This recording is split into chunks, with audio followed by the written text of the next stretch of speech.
Commissioners. You've probably seen a lot of their art. Just so this is a self-portrait of her.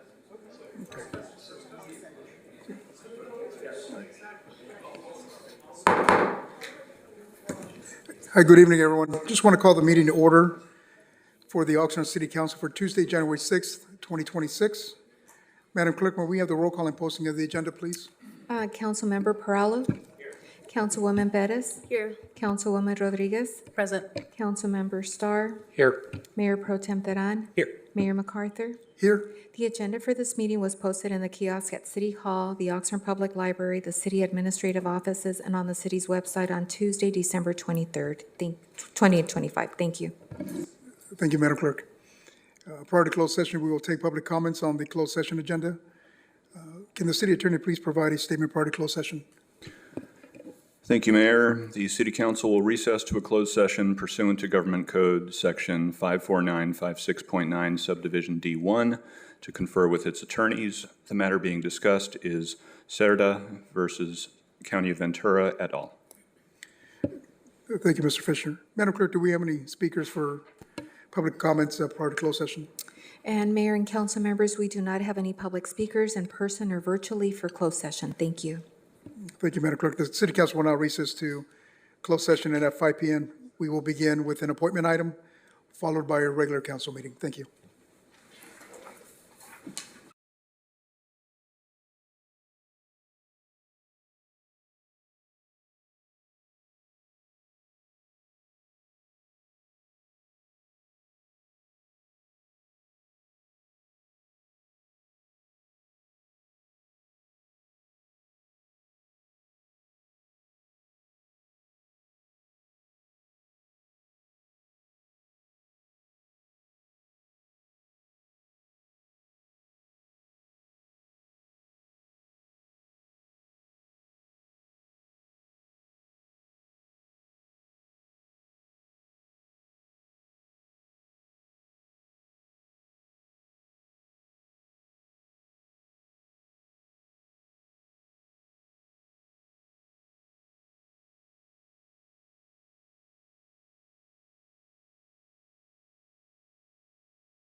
Thank you, Madam Clerk.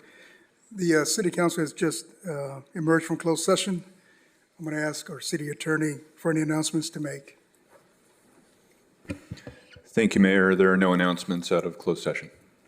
Thank you, Mr. Fisher. We'll move to the appointment item. The next item is, it's the appointment item from the Housing Authority. The subject entails a department workshop, Housing and Community Development Department presentations. The recommendation is that the City Council receive and file an update report from the Housing Director and the Community Development Director concerning information related to functions, priorities, challenges, and anticipated future needs.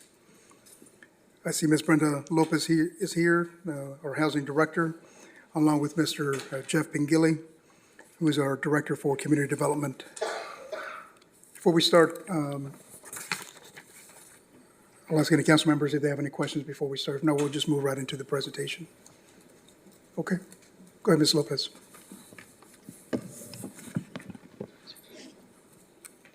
Good evening, Brenda Lopez, Director for the Housing Department. And this evening, I'm also accompanied by our entire management team that is nervously sitting here in the public third to last sitting rows, in case there's any specific questions that they can help answer to give a better overview of the programs and services that we offer to the community. So I'll go ahead and get started. As we mentioned, we're going to be providing an overview of the Housing Department and the various divisions. So first start off just with the overall setup of our Housing Department. We have a total of 7 divisions. And in these 7 divisions, we have exactly 68 employees. Something that is a little bit unique to the city of Oxnard is that our local housing authority is actually embedded or part of the Housing Department. That is not unique across the United States, but at least here locally, most housing authorities are a standalone, if you will. But in our case, which is very helpful, we are part of our Housing Department. And so both departments have worked together, but they do have separate budgets. So in the case of the Housing Authority, the programs are funded directly by the Department of Housing and Urban Development, which we call HUD for short. And the Housing Authority has a budget of about $40 million. And again, these funds come from HUD. Under the Housing Authority, we have the Housing Choice Voucher Division, better known as Section 8, and then also public housing. Both divisions focus on providing subsidized housing assistance to families. And then we'll go into a little bit of detail well into the presentation. And then we also have our rent stabilization, grants management, economic development, affordable housing, and our homeless services division. So first start off with the Section 8 division, again, part of the Housing Authority programs. Through this division, we provide subsidized housing assistance to low-income families. We currently have approximately 1,587 apartment units, single-family residence condos in this program, and we're housing about 3,695 individuals. We release approximately $30 million in housing assistance payments on behalf of the clients, so tenants pay 30% in rent of their monthly gross income. These programs under this program focus on helping the extremely low to very low income families. What that means is that their income levels are at 50% or under of the area minimum income level for the county of Ventura. Some of the programs that are managed through the Section 8 include what they call specialty or special purpose vouchers. And here, I won't go into too much detail, but we have the Emergency Housing Choice Voucher, Homeless Set Aside. We have a VASH program, which stands for Veteran Affairs Supported Program, Mainstream, and Family Unification. On these programs, the clients get a voucher. They look for a unit of their choice in the city of Oxnard, and they're able to rent there. Where there's also what's called a project-based voucher program, a little bit different in that the voucher is tied to a specific unit. So if a client gets what's called a project-based voucher, they are required to rent a unit wherever that voucher was awarded to. And the functions that our staff play in this department, we have a couple. So in the Section 8 division specifically, we administer all of the waiting list for the Housing Authority. Our staff is responsible for verifying the families are eligible for assistance. All units are in the program, must be inspected at least once every 2 years. And we do have an in-house inspector and an outside inspector that helps us with this role. And then our staff has to do what we call as case management. Basically means that we recertify the families on an annual basis. If there's any changes during the year, we also re-verify eligibility. We verify if there's any change to their portion of the rent. And if not, then we recertify it on an annual basis. And again, that's for the Section 8 program. I did want to give a very simple example. If you have a family of 4, the maximum income that you can make on an annual basis for this program will be approximately a little bit under $75,000. So it kind of gives you an idea of how the families are doing financially. Then the other program that we have under the Housing Authority is what we call as public housing. Now, public housing is a little bit different in that the Housing Authority operates and manages these units. So here, the Housing Authority staff serves as a landlord, if you will, or for lack of a better word. We have a total of 523 units in our program. These vary from studios all the way to 5-bedroom units. And we are currently housing 1,412 individuals in this program. The income limit here is still considered low, but it goes up to what they call 80% of the area median income. So the example that I provided previously, family of 4 could be making close to $120,000 and still be eligible for this program. We also have a couple of units. We have specifically 17 apartment units that are owned by the Housing Authority. The difference here between public housing and non-public housing is just the funding source. So the units are still rented only to low-income families. They are just being subsidized through other programs, such as the Community Development Block Grant or some other federal state agency that might have awarded us the funds. Staff in this division, similar to Section 8, must verify eligibility, collect documentation, admit families. But here, again, we do function as a landlord, so we do take care of any repairs that are needed to the property. We also enforce lease. If there's any lease violations, we need to make sure they cure those violations. And if not, then unfortunately, we have to take the next steps. Our public housing does have a capital fund division. Capital fund division staff is responsible for applying for a grant so that we can continue to improve our properties through the capital fund grant, funded by HUD as well. We also have a maintenance team. Our maintenance team is responsible to respond to work orders and to maintain our properties. And last but not least, our public housing staff, they're responsible for what I defer to as case management, which again is working with the families to make sure they're eligible and also to make sure that we process any changes in their income that might affect their portion of the rent. And our staff here too ensures, again, ongoing compliance, and we are also responsible for inspecting our units, just like in Section 8, except here, the Department of Housing and Urban Development does do inspections. They come independently and they inspect our properties. We gotta make sure that they are in good standing. If they're not, that impacts our ability for future program participation, and also it impacts how often we get audited. Okay. I'm not going to go into too much detail on the next slides, but these are just our sites. Our 523 units are located amongst 11 different sites in the city of Oxnard. We have units all the way out to Cuesta del Mar, and in the northern end, more by Althea Court. Most of our sites are either maybe 10 or 12 units, except for the larger ones, which in this case, in the image on the screen, will be Squires and Trevino, which has, I think, like 102 units. But other than that, they're smaller projects. And again, on this next slide, just a couple more images. These are a little bit outdated in the painting. Most of them have been painted since then the pictures were taken. But again, here our larger sites would be Palm Vista and Juanita and Felicia Court. Those 3 sites have at least 100 units. The other ones, again, are a little bit on a smaller scale. Under the Housing Authority, we also have a different program. We don't consider it a division, but we felt it was important to highlight it. It's our Resident Services Initiative program, which is operated and based out of the Multi-Service Center at 1500 Camino del Sol.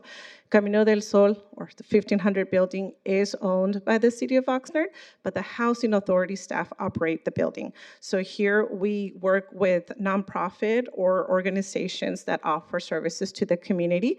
At this point in time, we, for example, have New Dawn Counseling, we have CDR, Catalyst, which provide childcare and early education services to low-income families. We have Future Leaders of America, and then we also have the extension of the public library, which we call the Colonia Public Library Extension. On-site or resident services initiatives also offer access to a computer lab, and we also apply to a ROS grant. ROS stands for Resident Opportunity Self-Sufficiency Grant.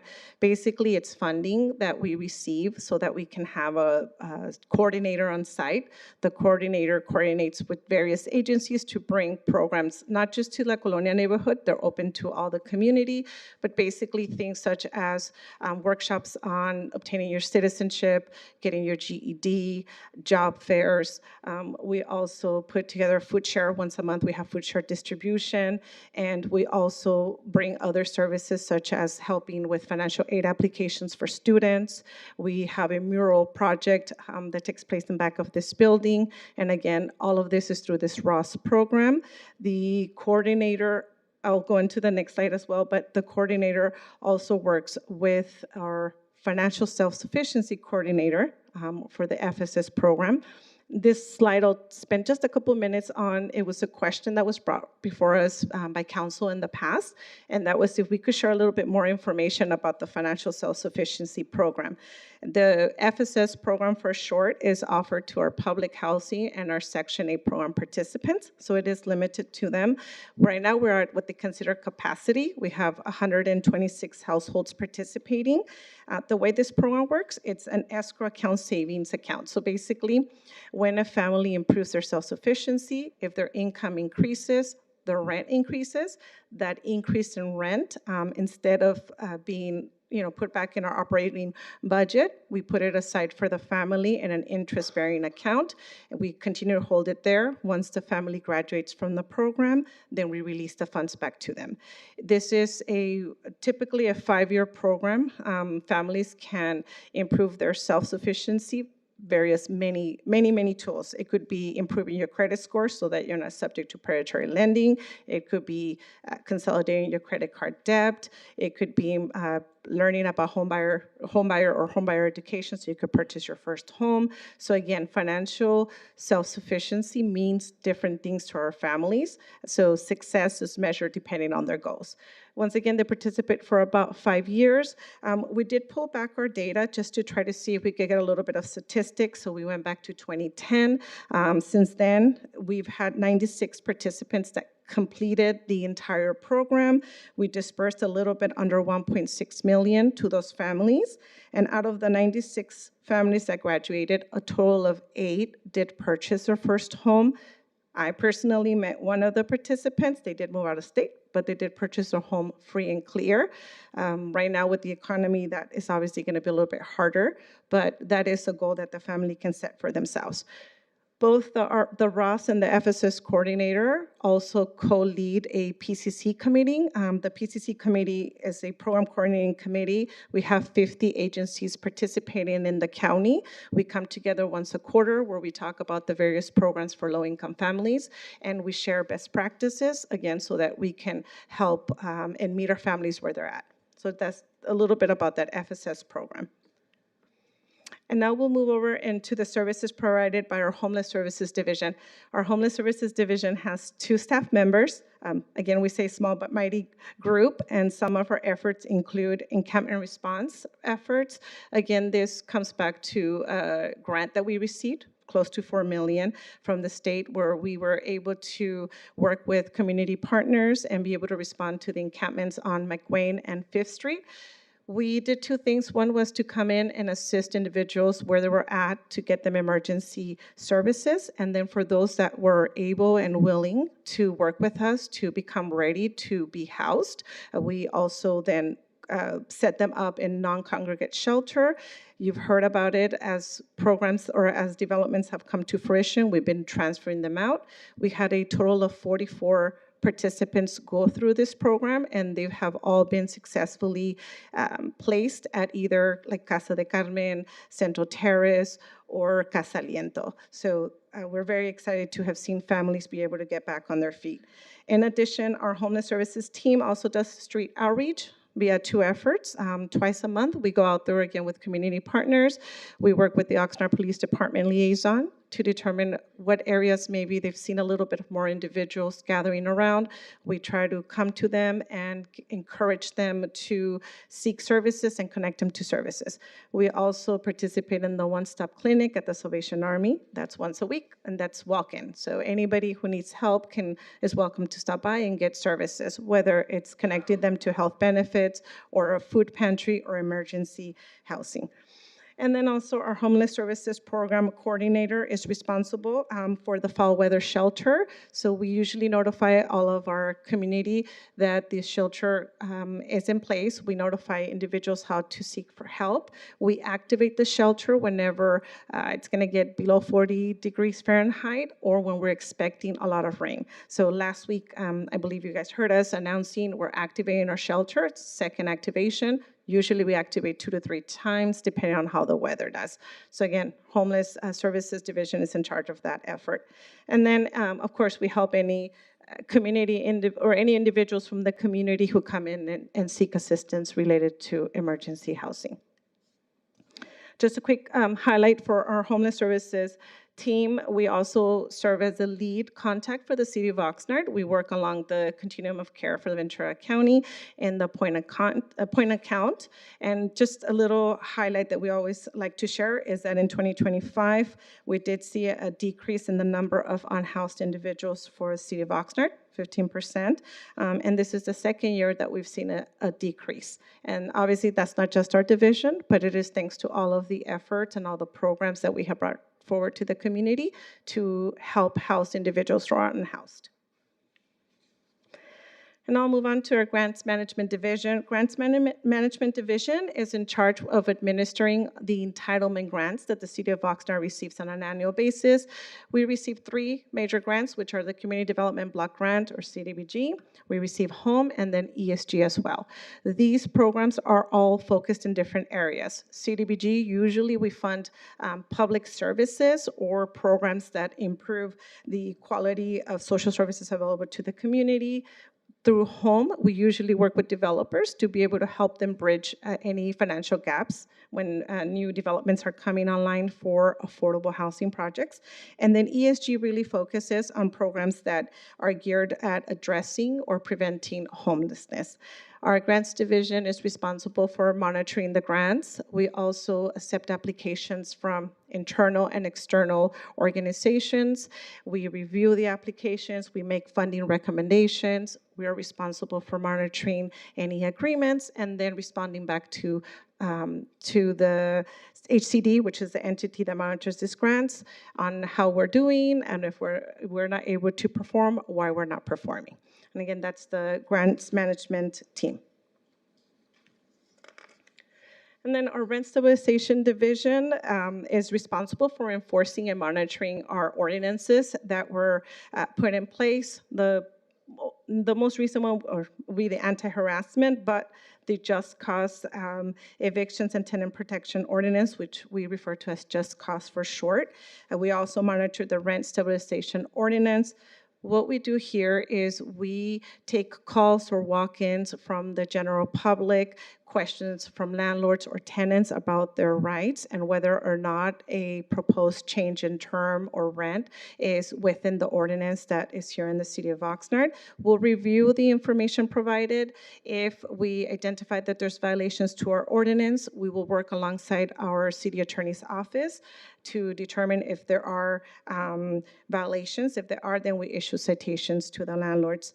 Under the rent stabilization ordinance, there our focus is to ensure that rent increases if a property is not exempt, do not exceed 4%, and if somebody has been asked to relocate, that they've been provided the relocation benefits. If this has not taken place, we do contact the landlord, and we don't issue a citation. Our first step is to encourage them to work with the family, obviously reduce the rent, and if the family already paid an origin rent, that they get reimbursed for any origin rent paid.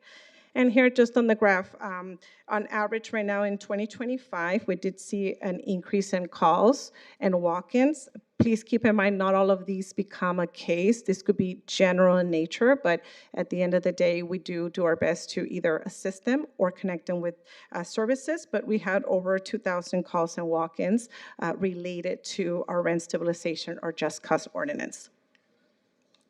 We also are monitoring, or will be monitoring, our anti-harassment ordinance. This ordinance was just passed at the tail end of last year, so we are working on recruiting the staff that was approved by City Council to help us manage this enforcement. So far, we still are under recruitment for the investigator that will be working for the Housing Department. And on our City Attorney's Office, they have already brought somebody on board that will be dedicated to assisting us to respond to anti-harassment claims. And then last but not least, our team also monitors the mobile home rent stabilization ordinance. This applies to about 20 mobile parks in the city of Oxnard, where we basically monitor rent increases, and we also facilitate any appeals on if there's a dispute on the amount of rent increase for rent space. Our Affordable Housing Division and Economic Division, here we do a couple of things. For our economic development team, our team was dormant, at least in the housing department, for about a year while we recruited a staff member. So our manager just came on board and our supportive staff. So in 2026, we will be revamping our efforts on assisting businesses to launch, grow, or start their business here in the city of Oxnard. And then on our affordable housing division or team, we have a couple of responsibilities. One is the loan servicing and monitoring of units and affordable development projects that received some sort of either assistance from a funding perspective or perhaps a density bonus.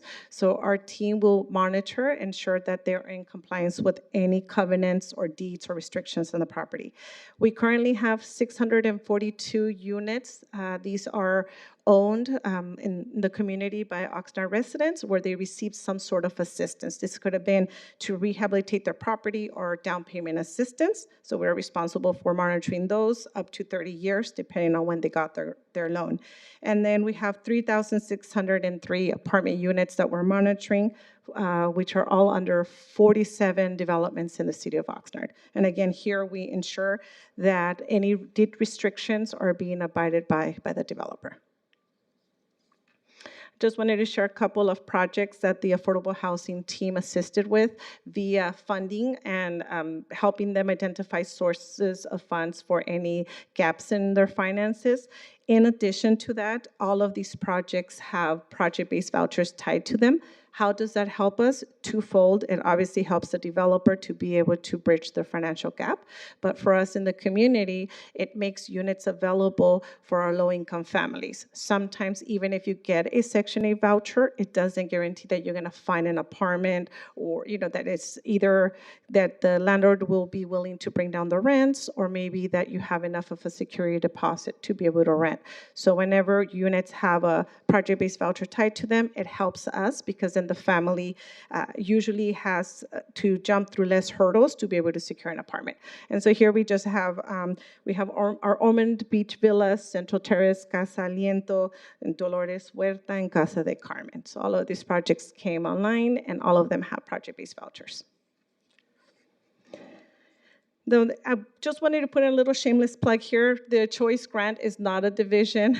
It is actually a grant that the City of Oxnard and the Housing Department, City of Oxnard, the Housing Authority applied for. The Choice Grant is an initiative from HUD, and what we're seeking to do is to come up with a transformation plan that will revitalize 5 of our neighborhoods here in the City of Oxnard, which include La Colonia, Fremont South, Wilson, Hudson Park East, and 5 Points Northeast. What we're doing is we're assessing what resources are in the community, where the community needs. We're having focused task meetings. We're working with our various divisions in the city of Oxnard. And our goal is to come up with a proposed transformation plan. And we would like to apply for the choice implementation grant in a year. So right now we're in a 2-year cycle, if you will. We did receive $500,000 for this work so that we can put together the plan and be able to submit it to HUD, hopefully at the end of next year. And of course, all of this is subject to funding. To wrap up my presentation, we just wanted to highlight a couple of challenges and some requests for your ongoing support as we come before you to propose recommendations or your support in programs. I think just with any other division, we obviously are on standby for changes in federal regulations that, depending on what they are going to have a significant impact on our families. I think at the forefront, most of us are familiar with the mixed status family. Basically, what that means is that the government might be changing which families are eligible for assistance. At this point in time, we don't know. We don't have an answer. So we're on standby, but depending on what at the end of the day is passed by our administration, it could have a significant impact on our families. And also we have an act that's called the Housing Opportunity Through Modernization Act, HOTMA for short. It's a change in our laws and policies that govern public housing, Section 8. This has been on the books for probably almost a decade. And every year we get a different implementation date. So, but what that means for our staff is the challenge of the administrative burden of running our program under 2 policies. So right now we have what we call the pre-HOTMA, the post-HOTMA, and so our staff has to make sure that when they're reviewing eligibility and our clients, that they're applying the rules that are in place and not the ones that are going to come in the future. So again, just a little bit of a challenge. We also, of course, have the uncertainty of funding. As I mentioned, the Housing Authority is primarily funded by the Department of Housing and Urban Development. If the funding goes away, that jeopardizes the Section 8, public housing, and any housing authority-owned properties. Our entitlement grants are also state funded, so if that funding goes away, that would impact how much funding we have available to provide or to facilitate for our community partners so that they can bring services to the community. Increased cost, obviously, as rents go up. Our Section 8 program is not able to assist as many families as our per unit cost increases. In addition, if or until such time that the Department of Housing and Urban Development passes a budget, sometimes if it looks like a housing authority will not have sufficient budget, they'll be placed on what's called a shortfall status. What that means is basically we can't admit more families into our program. We're on standby. But unfortunately, that could negatively impact our next year's allocation as your prior year allocation is taken into consideration. So that's a challenge that we're navigating through. And of course, when we're looking at assisting our low-income families in becoming first-time homebuyers, as an example, layering the down payment assistance necessary for them to be able to afford a unit has become very difficult, as these units would have to be deeply affordable in order for them to be sustainable by our families. As always, demand will always exceed supply on our affordable housing units. And I think just like with any other departments, we've had a couple of vacancies. And whenever there's a vacancy, we obviously want to make sure that we bring the best candidate on board. That could take time, and in that time, it could create a backlog. In addition, a lot of our housing specialists have to have a very specific niche skill set, and that could take 1 to 2 years to fill that vacancy. So again, these are just challenges that we're seeing across. And then some of our ongoing needs, we do ask for your continued support with our conversion program. This is called the Rental Assistance Demonstration Program, or RAD. You'll hear us coming through the year and proposing strategies on how we're going to reposition the public housing program under the Housing Authority. The reason we want to do that is because if we reposition, we can set up a platform where we're generating the necessary revenue to be able to cover the deferred maintenance on our properties. So again, we ask for your continued support on this. In addition to the continued support for our rent stabilization division, I mentioned this division specifically because we are working on a fee study. And while we get the fee study up and running and we can generate that revenue, we do ask for the sustained levels of funding so that we can have our dedicated staff and we can continue to respond to the community in the meantime. the choice grant, as I mentioned. Here, if you get invited to a meeting or for your input, we greatly appreciate your continued support. And of course, if we have opportunities to assign project-based vouchers to developments, we strongly recommend that opportunity because, again, it increases the inventory for our families. And then last but not least, to please continue funding our efforts on addressing or programs that will address the needs of our unhoused population, whether it's mitigating efforts or our response. Okay. And with that, I'll open up for any questions. Mayor, Thank you. Mayor, Go ahead, Councilman. thank you. First of all, I want to compliment you. I find that you're very responsive, and I want to share with the City Council a recent incident where you were involved. We had a disabled resident in my neighborhood with two small children who were Section 8 recipients, and they were at risk of being displaced, or they were being displaced from their apartment just before Christmas because there was sewage was backing up into her shower. So there was no way that she could live under those circumstances. And she reached out to me for support, and I knew the right person for me to reach out to was Brenda Lopez. And you were definitely on top of it. You had support from your staff, I believe Alba Marshall, as I recall? Yes. Alba. And I believe you also brought in Code Compliance Manager Andrew Dixon, who's in the audience here. And my understanding is I think that there was a citation and I guess a yellow tag, I think, for the particular apartment. So I was really happy that you facilitated a lot of that. You've got a good team that's working for you.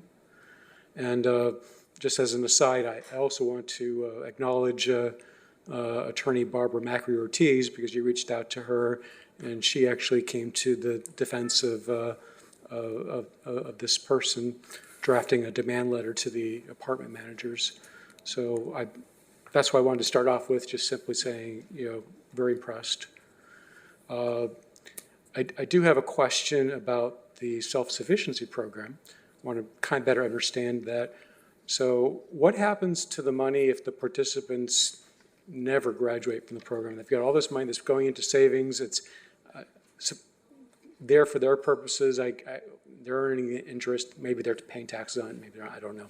But what happens if somebody dies, somebody just can't go forward with the program? What happens? So twofold. Usually our coordinator will meet at least on a monthly basis with our participants to try to get ahead of them not meeting their goals. We do afford the opportunity that, let's just say as an example, you wanted to get your bachelor's, that's not possible, maybe you want to get your associates. We can modify those goals through meeting and through the 5-year time frame. But let's just say a family cannot complete. That's called a forfeiture of that program. We close it out.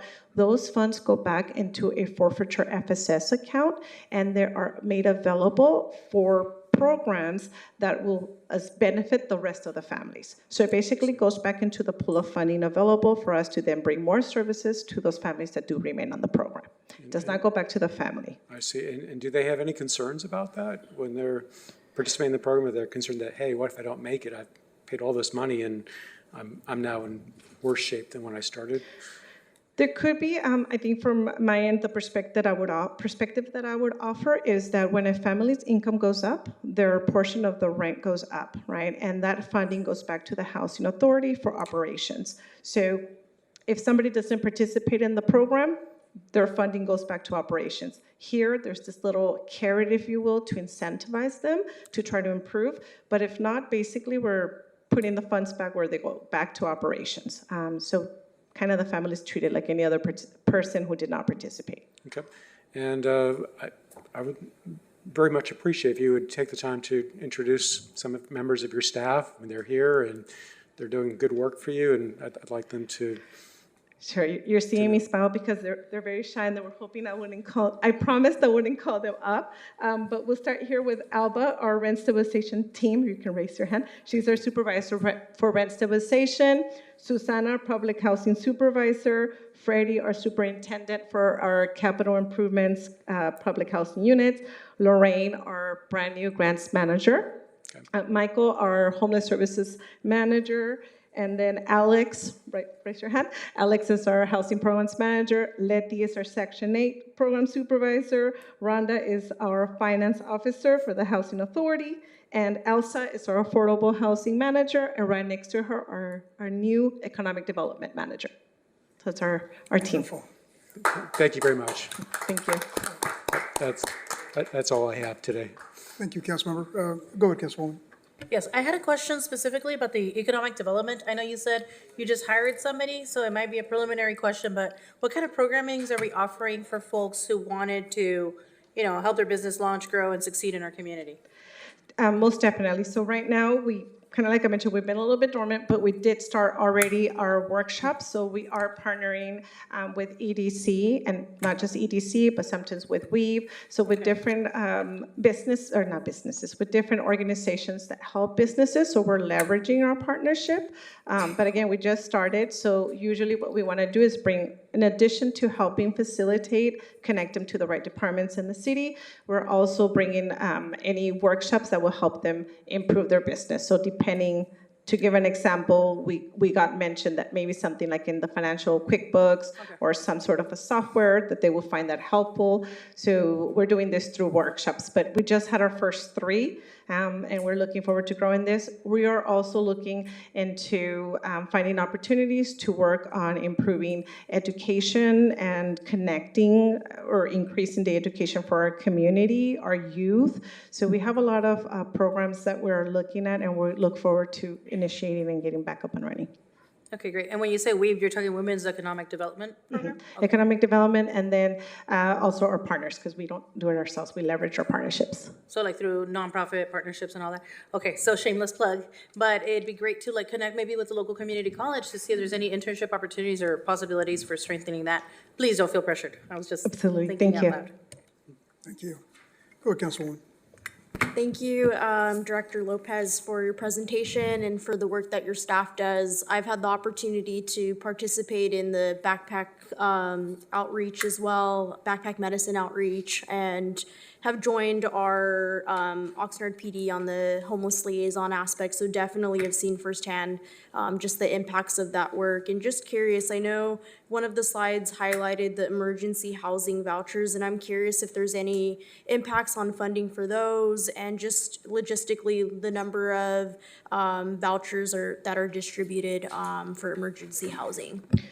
Yes, so the emergency housing voucher program, that program was made available by HUD when COVID happened as a way for us to be able to respond quickly to individuals who were either losing their job, losing their homes, or they were already unhoused.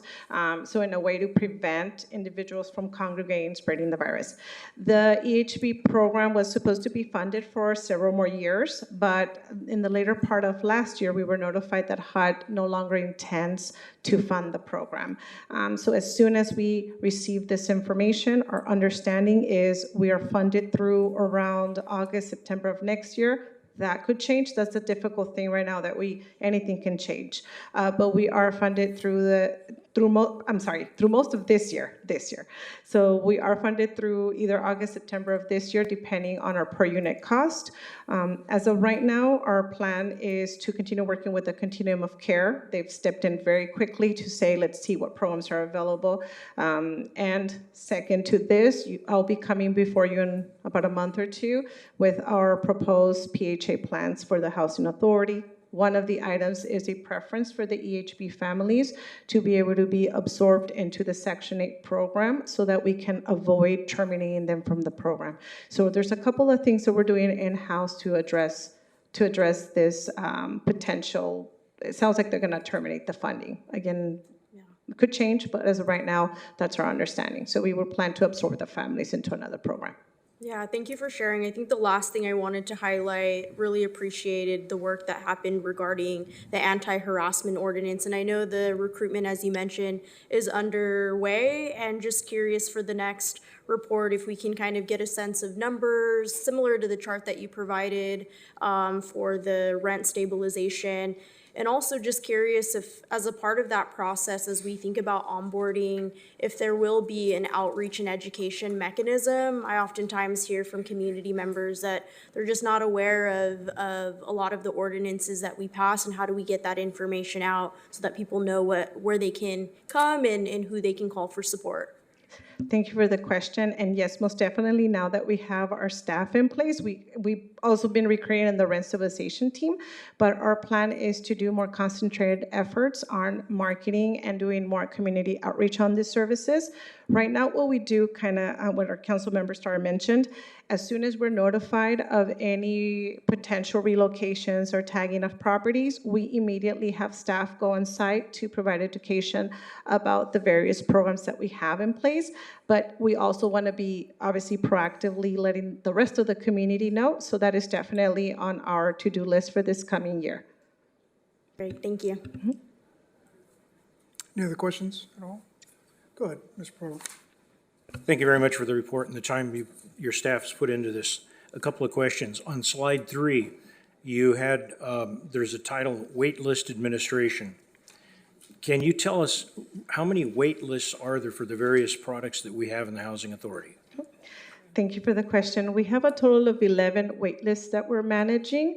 Out of the 11, 4 of them are actually housed, if you will, by the Housing Authority. What that means is that we administer, we open, we close, and we issue vouchers, or we assign them to a unit.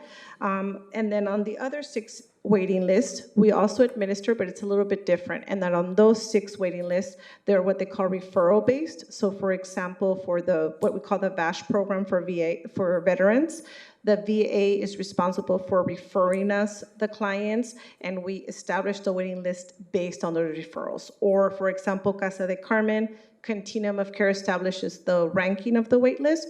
They refer us the clients. So we make that differentiation between, but at the end of the day, we're responsible for managing all of them. Thank you. Along the same lines, can you give us a rough idea, low to high, how many people are on these various wait lists?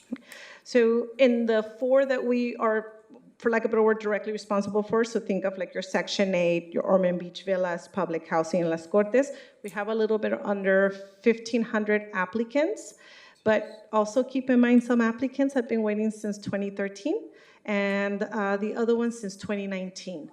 So we usually try our best. A new best practice that we've been enforcing is not to open our waiting list until we know that we're about maybe 2 years away from being able to provide assistance. But they do have lengthy waits. On the other 6 waiting lists, I really don't have a number because those are tied to referrals and are based on unit turnover. That's extremely important information for the public and the council to hear. I'm just assuming, and if you can help me out, the city of Oxnard is not unique probably to that size of a wait list. Other large communities throughout the nation would probably have wait lists if they have a housing program. Absolutely not unique. I don't know of any jurisdiction so far that doesn't have an extensive wait time. I don't know of many that have their wait list open. That's the other challenge. But yes, absolutely, I'm pretty sure across the nation, a lot of us have extensive wait lists. Thank you. On slide number 11, there's discussion about the various HUD, Housing and Urban Development programs, and the things that they're involved with. Does Housing and Urban Development provide audits on these various programs with some regularity? Absolutely. All of the programs are subject to audits, and it just really depends. As I had mentioned, depending on how your program is performing, that's how often they will come and audit you. But yes, we can be audited at any point by any of our entities that grant us funding. And one last question again. Thank you very much for taking time to answer. The individual that you showed the pictures and the individual was able to purchase a house. Are there requirements if those individuals are in a situation to purchase a house, it has to be purchased within the city of Oxnard, or can they carry that to some other community? Yeah, no, there's no requirement that they purchase in the city of Oxnard. And again, like I mentioned earlier, it's going to become even more difficult here on our area. We're just in a high-cost area for a family to be able to afford. But no restriction on where they can become first-time home buyers. Thank you very much. And again, thank you to your staff. It's a part of our community that a lot of the public has no idea what's involved. When you hear the numbers of people that you're supporting, taking care of, and the number of people that are waiting to get involved, it's a big chunk of our community that's impacted by this. Thank you. Thank you. Thank you, Mr. Perla, for those questions. Go ahead, Councilor. Mayor Pro Tem, go ahead. Thank you, Mayor. And along with what Councilmember Perello mentioned, this was just going to be my only comment, was thank you, Ms. Lopez, and to your staff who are here. It's not lost on me, I'd imagine, on many in this room as well, that the amount of work that you have in front of you, and it's very important work. I would imagine each of your managers there would probably be open to even doubling or tripling the size of staff they have and still trying to meet the demand for work that we have here. But knowing that programs shift, programs change, administrations at the federal level come and go, even with funding changes or funding reductions, there's not a proportional reduction in the need in our community. There's still the families who have the need. There's still the need for housing. There's still these unmet needs for our unhoused population. And the work's there, the need is there regardless. And so I just want to thank all of you for all of your work and the staff that you oversee as well. I know that, as I mentioned, there's plenty of work to go around, but we work with what we have, and it's much appreciated. And this is a great overview to see just the amount of work you're able to accomplish given the resources. And I hope that with federal changes, we can see what we can continue to do with that. So thank you. Thank you. I think Ms. Lopez, just wonder if you could just elucidate a little further on the resident initiatives program and the number of people with services, and just provide more detail on what that is.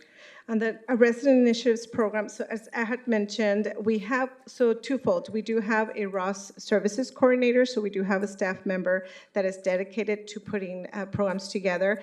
These programs vary. We also look for other funding opportunities. So I don't have the number of individuals assisted because, for example, a job fair is open to the entire community, even though we will really try to focus on marketing there locally so people can come right over. We're right in the middle of the Colonia public housing site. Yeah. We do open it. We communicate to our 50 partners, hey, we have this job fair, can you come and participate? So I don't have the numbers, but we also even do other, events for the community. We do a national night out, we do posadas, we do, candy handout during Halloween if they celebrate, toy drives. So we do various efforts, and again, we don't really collect how many people, but as far as case management, that program does require that we have at least 50 families on an annual basis that are participating alongside our ROS services coordinator, and this is more connecting them to services. So not necessarily on a 5-year plan or escrow savings account, but more of showing that we've connected them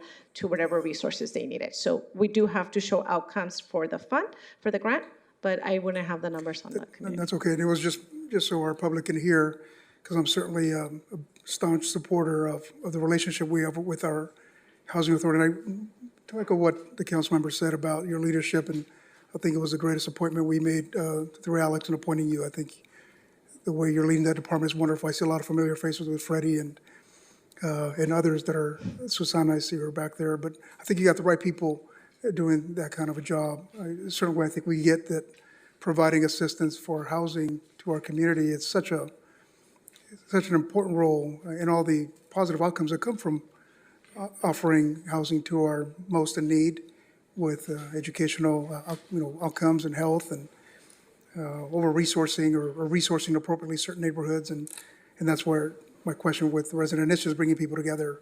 So I just compliment you and your staff for all that you do for our community. So thank you. So this is a very well put together presentation. Thank you very much. Thank you. Appreciate it. Absolutely.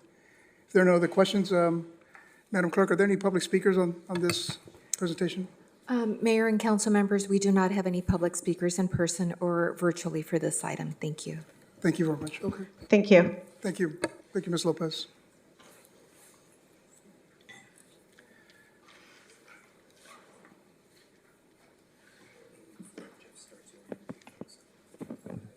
Oh, sure. And just for those that are arriving, we're going to, our intent is was to start at 6 o'clock. We may just go a little bit over. So if you just bear with us, we have a presentation from our Director for Community Services that's going to be here presenting. Go ahead, Mr. Pingili. Good evening, Mayor Pro Tem Council. Jeff Pingili, serve as the Director of Community Development. I'm going to do a recap as briefly as I can of our presentation. It's posted online. This is an overview of the Community Development Department as part of the workshop series here. If I can get the slide back. And I'll do a quick recap and I'll touch on a few things. And I have many of my management staff here as well to answer any follow-up questions you may have. Our department, briefly, is filled by 70 full-time employees and the 3 divisions of building and engineering planning and code compliance you can see there. Real briefly, building and engineering is unique to our city where it's a traditional building department and a land development engineering combined under the one-stop shop model. We also have in our planning division, we have both current planning and long-range planning and sustainability. That team also handles the cannabis program.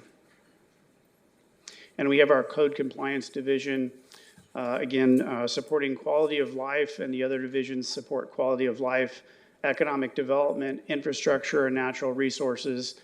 And yes, those are consistent across all divisions.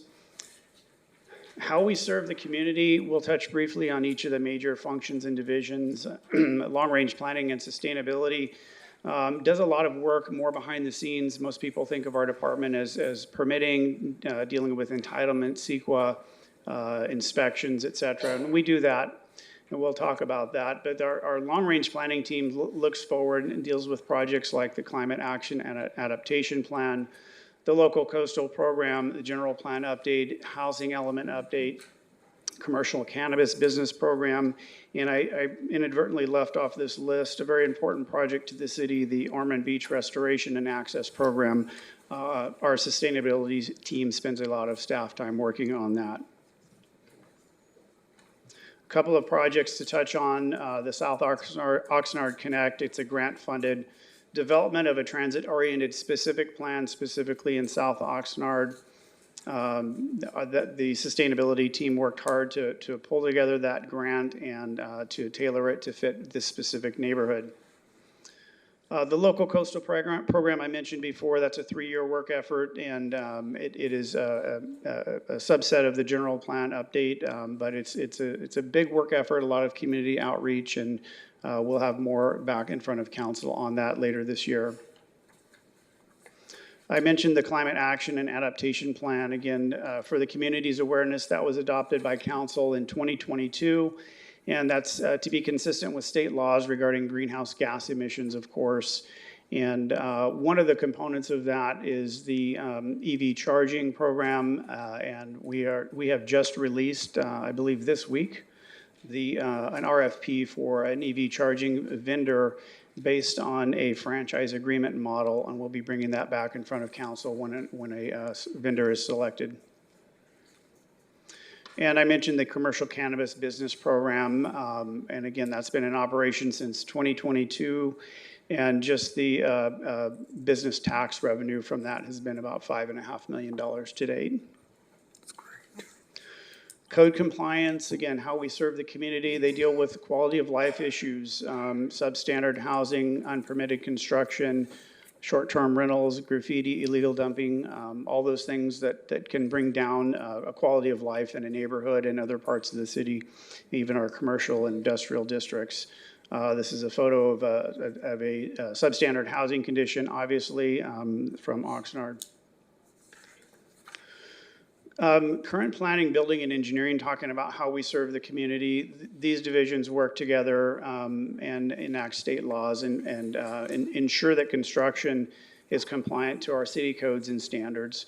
I mentioned land development engineering being a part of building and engineering, but the planning department together with us and having the fire department next door to us provides a true one-stop shop model. We moved into our current facility around 2008, and we were scattered in different parts of the city. It's been a very efficient, collaborative work environment. As mentioned, we work with fire, housing, public works, and other city departments, and as well as outside agencies to ensure the construction is safe, energy efficient, and that we process permits in a timely and efficient manner. There's obviously the Casa de Carmen project and the 101 logistics stream project on the right there. Just for some rough metrics, in 2025, we had over 10,000 walk-in customers we served, another 2,600 served online, over 25,000 building inspections.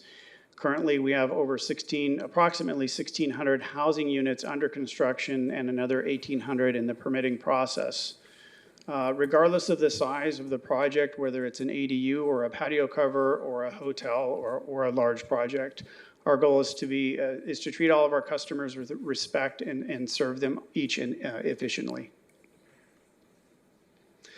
Another function within the Building and Engineering Division is floodplain administration, maintaining compliance with FEMA standards, maintaining the city's CRS rating to help reduce or prevent flood losses, and access discounted flood rates to residents of the city.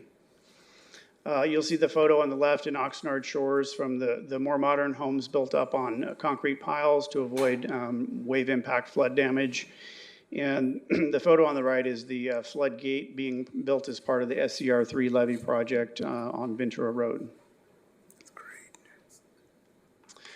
As far as progress goes, this is one metric. And the backstory is that post-COVID, there was a lot of staff departures and a lot of backlog that had built up. And so if you look at the left side of the graph, it's a little hard to see here. Around the fall of 2022, we started receiving additional funding from council. We are very grateful for that funding, and we've applied it aggressively. Increased our staffing, increased our consultants, got all of our contracts with our consultants in order. And as you can see, the steep drop of the blue curve as our backlog dropped from 479 to a manageable number now. You can see the red trend line that continues to decline over time. Just before the holidays, it was about 219. Anything between 200 and 300 is manageable. It's about the amount of workload we can process in 1 month's time. Additionally, as far as progress goes, we've had what we now call the Permit Fast Track Program. We've had that in effect we're guessing, over 28 years. I've been with the city 26, and it predates me. This is for business-oriented permits, whether it's a commercial or industrial business. This is a plan check in 1 hour program by an appointment. It's been tremendously successful. There are no extra fees. There are no pre-qualifications, no forms, no insurance. It's just whatever you would normally submit for a permit package for a tenant improvement, for example. And it can be in heavy industrial facility. It could be Procter & Gamble. It doesn't matter. If it's something that's a smaller project that we can reasonably look at in 1 hour, we'll take a shot at it. If it's larger than that, we'll still take a look and provide feedback in a 1 hour info-only session. But again, that's been going for about 28 years. We've added a residential component to that in January of 2025, the Residential Fast Track Program. That was designed to provide some relief to the increasing number of residential projects, particularly accessory dwelling units, ADUs. And again, that's a plan check in 1 hour by an appointment. No additional fees or paperwork is required. That program is about 85% consistently full. The business-related one is about 75% full consistently. So we have a little more room. So we want to get the word out. Other options include the Permit Simplicity Act Measure F program. It has been implemented diligently and continues to be implemented. However, there's not been a lot of interest in that. We've offered 8 training registration sessions as indicated in the table. We've had some interest, but nobody has followed through and become an actual applicant to the program. Housing production, great segue after that great presentation by our housing department. We issue permits for all the housing construction in the city, whether the city's a partner in that or it's a market rate development, or if it's a combination of the above. Right now, we have approximately 6,000 units on the horizon, and about 1,600 of those are under construction. And you can see a breakdown there Of those that are proposed, those are under construction in plan check, some approved specific plans, and a proposed specific plan totaling a little over 6,000 units on the horizon. Another item to highlight in terms of progress is the EPL software program, Enterprise Permitting and Licensing. We've been working on that since 2024. This will enable digital plan reviews, an online portal for customers to find real-time data on their inspections and plan checks, enhanced reporting for better real-time management of department performance. And I couldn't resist putting a photo on the right of our existing green screen that we love. It's bulletproof, but it's does not meet any of the current technology standards. And we're looking forward to this, and we're very grateful for the funding council has provided for that. One more quick shot on the right of our paper world that we're still in. That's one corner of our plan room. As I mentioned in the presentation, some larger projects, an individual roll of plans can weigh 50 to 70 pounds. They need to bring in 6 sets for each of the 3 to 5 submittals for a large project. So it's a lot of tonnage coming across our desks each year. The image on the left is a simple portal for submitting online. It's going to be miraculous. Fantastic. So, quick segue to challenges. The EPL implementation. The software implementation is in itself a challenge. It's a challenge we're happy to take on, and I commend staff for the tremendous work they're doing, keeping the gears turning while spending a tremendous amount of time working on this software implementation. Currently, we're scheduled to go live. This is tentative. Don't publish it, but it's tentative March 27th of this year. And we expect there to be about 6 months of both customers and staff getting used to it and working out the kinks. We will, of course, have training, plenty of training of our staff beforehand, but you can't know all the details until you're running it live. And I do want to commend our finance director and our IT director for their support and help through this project. Another challenge is increasing workload. The unpermitted food vendor phenomenon is something that has impacted city residents, and we have been enforcing it through what we've called the HERO program, Hazard Elimination and Reduction Operations. The fire department has taken the lead on this. This is the enforcement of the fire codes, and with help from Oxnard, a lot of assistance from the Oxnard Police Department and a lot of support from the city attorney's office. We do after-hours operations to remove this fire and safety risk from our residents. These are predominantly vendors from outside of this area, and these operations pose a fire safety and a health risk. The food they're bringing is uncertified. It's not health department approved. There's no knowledge of where it came from, when it expired, and there's almost never any refrigeration or ice or anything like that. They're just pulling this meat out of the back of a van, literally in black trash bags, and serving it to our residents. We do collaborate with Ventura County Environmental Health on these operations as much as possible. We have a lot of rapport with them. They can't come out every time because they're dealing with this countywide, but they have been a great resource. So we're addressing the fire risk, and when possible, Ventura County Environmental Health does join us. Some of the challenges that residents may not be aware of is that our state has decriminalized unpermitted vending through those laws mentioned there, SB 946 and 972. That significantly reduced our city and other cities' ability to mitigate this hazard to our residents. In 2025, again, enforcing it through the fire codes, we conducted about 50 after-hours operations to mitigate this and protect our residents. Oxnard is currently the only city in Ventura County actively addressing this health and safety and fire risk to our residents. Another challenge is state housing laws. Since 2020, over 100 laws have been passed with good intent in most cases to increase housing production. However, they've gone into nearly every aspect of permitting, and I've listed a few of them there. It's just a challenge for us to keep up with them, to adjust our processes where necessary to be compliant. And in some cases, they're quite challenging, such as requiring the implementation of an online permitting system. We had to pass an exemption through council to give us a 3-year extension because we were working on it. That's not a quick and easy fix, and that's very costly for cities to do. CEQA processing, how things are processed and exemptions for CEQA, timelines, ministerial approvals, an allowance for housing development in commercial zones, post-entitlement deadlines, project density increases, et cetera. It's just a myriad of a patchwork of laws that aren't cohesive. They are trying to do a good thing, but they're hitting nearly every angle of how we operate, and it's tough to keep up with that. We did create a new position for a housing planner specifically to help us address those issues a year ago. The increasing workload is another challenge I wanted to touch on. The proliferation of ADU permit applications, as you can see in the table, it has been rising considerably since about 2019, 2020. ADU permit processing currently occupies about 40% of our plan check and permit processing workload. That's a new workload that did not exist prior to 2020. And as you've heard from other departments, recruiting is a significant challenge, especially for the higher level positions, both in engineering and planning. Several positions have taken, as you've heard from other departments, 18 to 24 months, and some remain unfilled. I did make a mistake here. We have 7 vacancies out of 7, not 6. We didn't recently lose one, I just miscounted.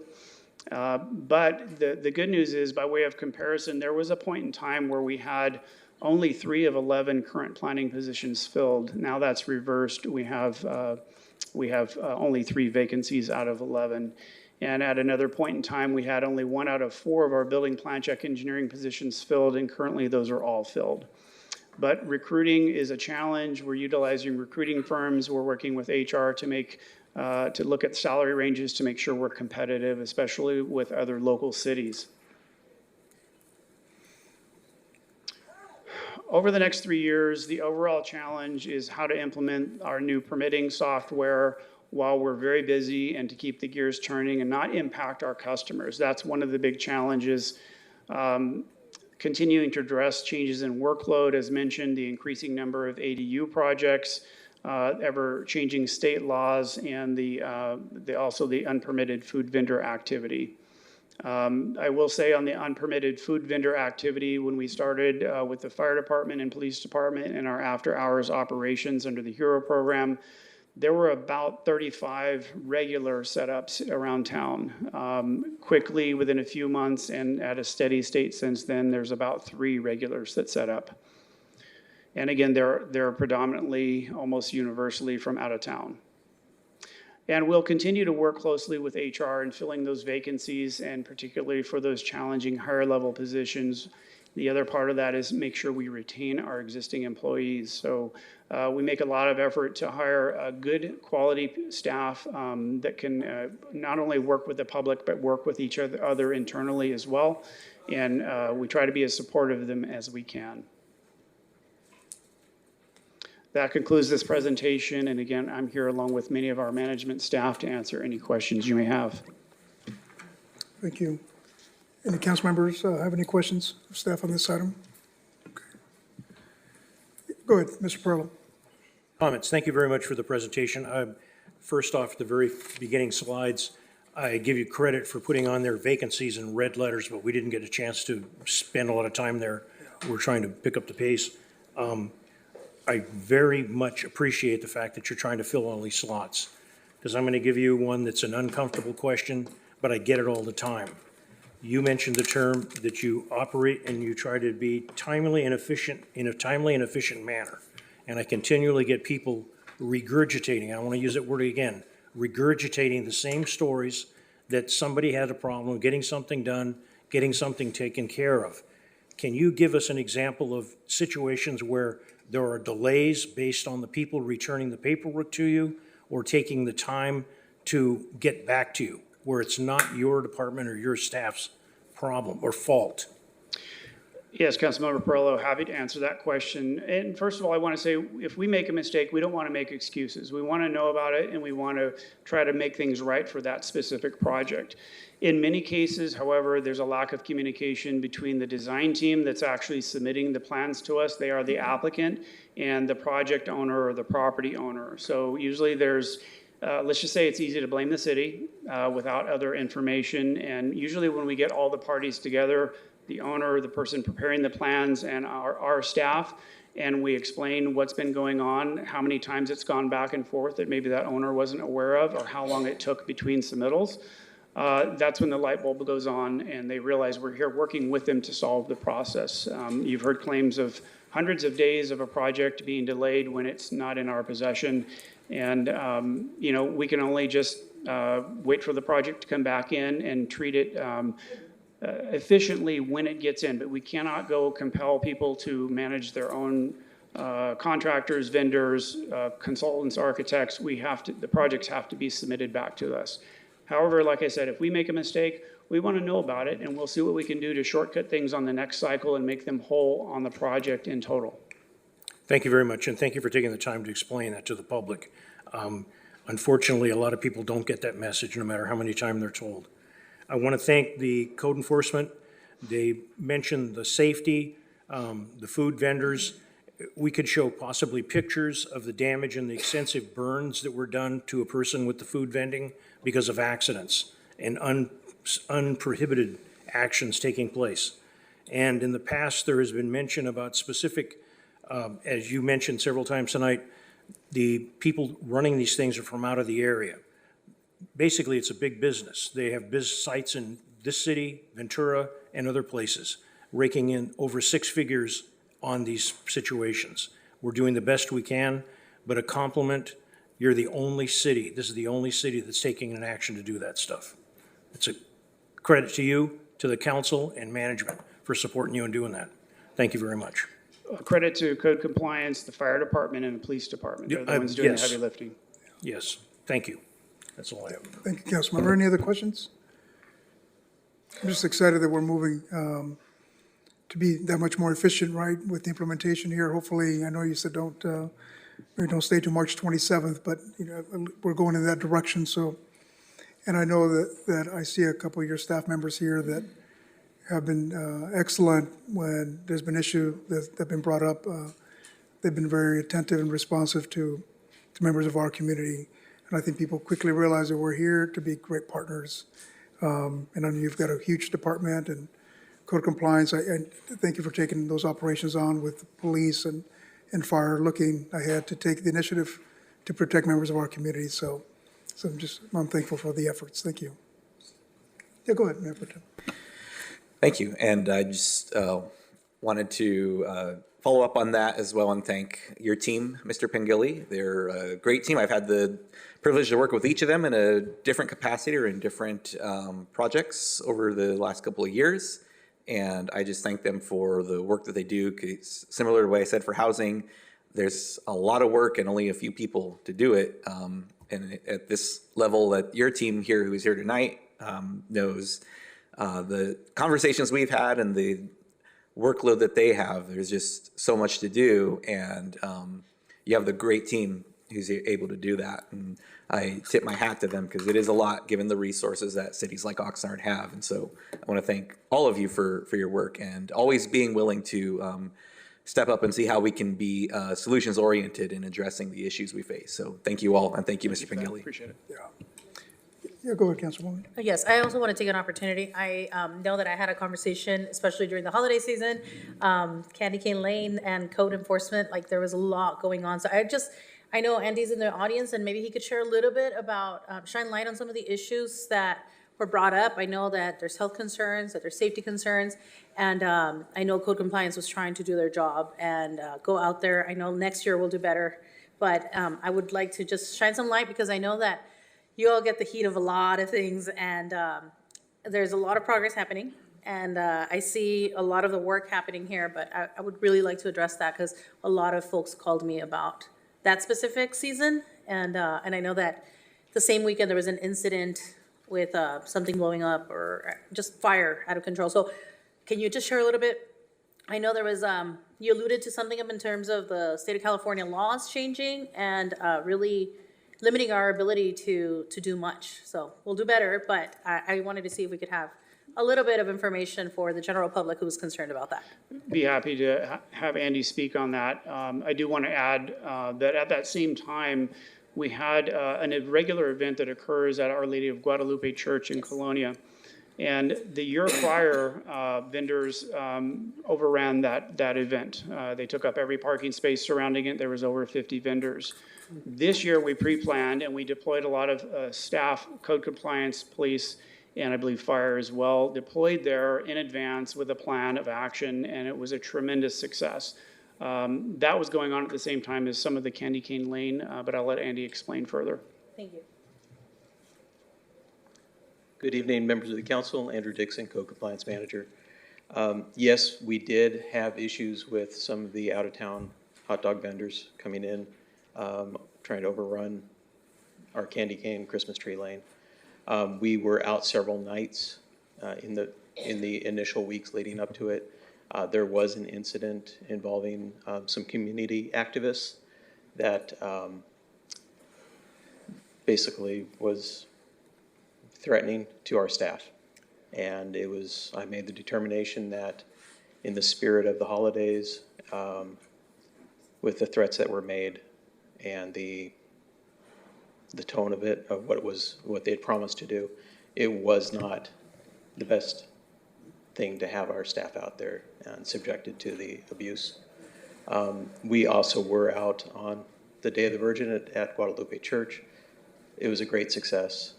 Saturday night, the December 20th, we did have one of these out-of-town vendors, unpermitted food operators up on Vineyard. Mm-hmm. They were storing a propane tank under their grill, and as gases heat up, they expand, the pressure release, and the tank blew up, causing a large fire on Vineyard Avenue right in front of our Vallarta Market. So myself and staff responded from home on the eve of Christmas week. So we were out there a lot, and unfortunately, hindsight's 2020, we will learn. We have learned, and we will do better.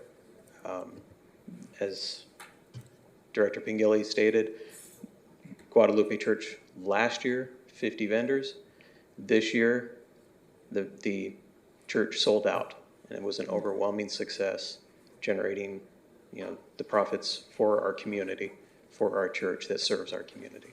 Okay, thank you very much. And I think like the main takeaway also is like the health and safety of folks. And I think that the general community can probably support by maybe not engaging in, the purchase and sales. So I want to thank you because I know that I was calling after hours and I'm like, hey, folks are really concerned. I walked through Candy Cane Lane and I counted at least 17 different operators. And I think safety and wellness is very important, and how do we work together as a community. So thank you all. I just wanted to shine some light on that. Thank you. Thank you, Councilman Rodriguez, for bringing that issue up. Thank you. Madam Clerk, Mayor? Yes, go ahead. I just want to take this opportunity to once again thank Mr. Dixon. You run a really good shop there. You've got some good people. One thing I really appreciate about you is that you don't wield the citation first. Usually you're trying to get to work with the person and say, hey, this is not in compliance with the rules. You need to change this. A recent example I remember was that there was a gentleman who I think had some sort of like plumbing or type business or something where he was putting signs on our in places where they shouldn't, on poles and so forth. And you took the initiative to actually talk to the person, explain to him what the rules were, and then he promptly self-corrected. So I'm glad that you used that approach and you only escalate when you need to. So thank you. Thank you. Yeah, we embrace the compliance aspect of the job. We are code enforcement, but voluntary compliance is our goal. And that's what we always strive, educating a new business owner on how to do things correctly, as opposed to just citing him $200 for every sign that he had placed on every single light post in the town. Yeah, I'm just, once again, I'm very appreciative of your approach. Thank you, sir. I Appreciate that. Obviously, I hope you'll continue that. Thank you. Thanks for that wonderful presentation. Madam Clerk, beyond this speaker card, are there any other public speakers in person or online? Mayor and council members, that's the only speaker, Alicia Purcell, for this Okay. item. Thank you. Alicia?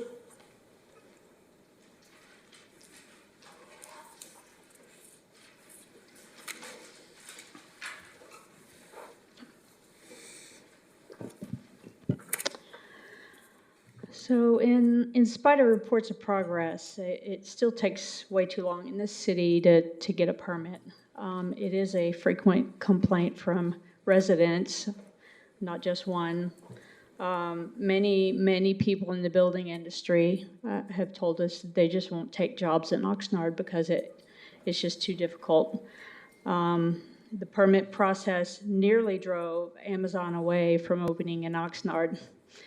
And I saw the emails, it's not speculation, only after an online journal publicly shamed over the way that it was being handled did things take a turn. And look what we got as a result, because Amazon opened here. Look at the revenues that the city has gained by cooperating. The Ventura County Grand Jury even issued a report of their finding in 2024 about Oxnard not complying with state mandated timelines.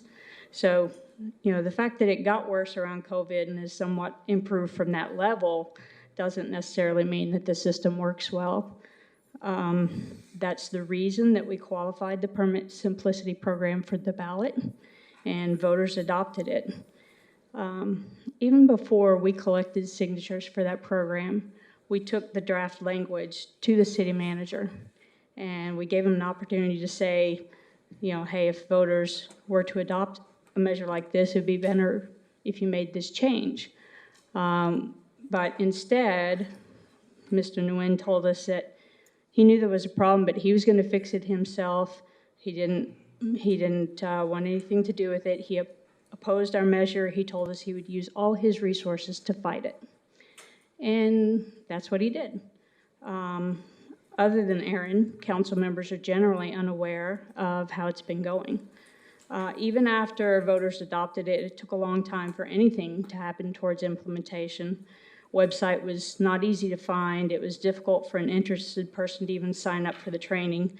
People would have to actively monitor the webpage weekly because without notice, boom, they'd open a registration window for a few days. And if you missed it, too bad. Chance is gone. Then when there was a 1-month registration window, the registration form was deactivated. You couldn't actually complete it. We are informed by people who inquire about the program. They have been at times incorrectly told they're not eligible, or they've been actively discouraged and frustrated out of using the program, so they quit trying. So in spite of whatever rebuttals will be made, it's not been implemented in good faith, and the chart in the slide is just evidence of the city manager's efforts to thwart the program. Thank you. Thank you, Ms. Porcel. Mr. Mayor, we're going to respond. So first, I'd like to give Director Pengilly an opportunity just to talk about some of the glitches in the program and what they've done, and then I'll talk about the broader context. Go to Mr. Pengilly. And also, Madam Clerk, I think the timer was glitching there somewhat. Go ahead, Mr. Pengilly. Thank you, Mayor. Just to rebut some of those comments, the program has been implemented. Nobody has been dissuaded from applying. I'm the one that's implemented it. I've managed the website.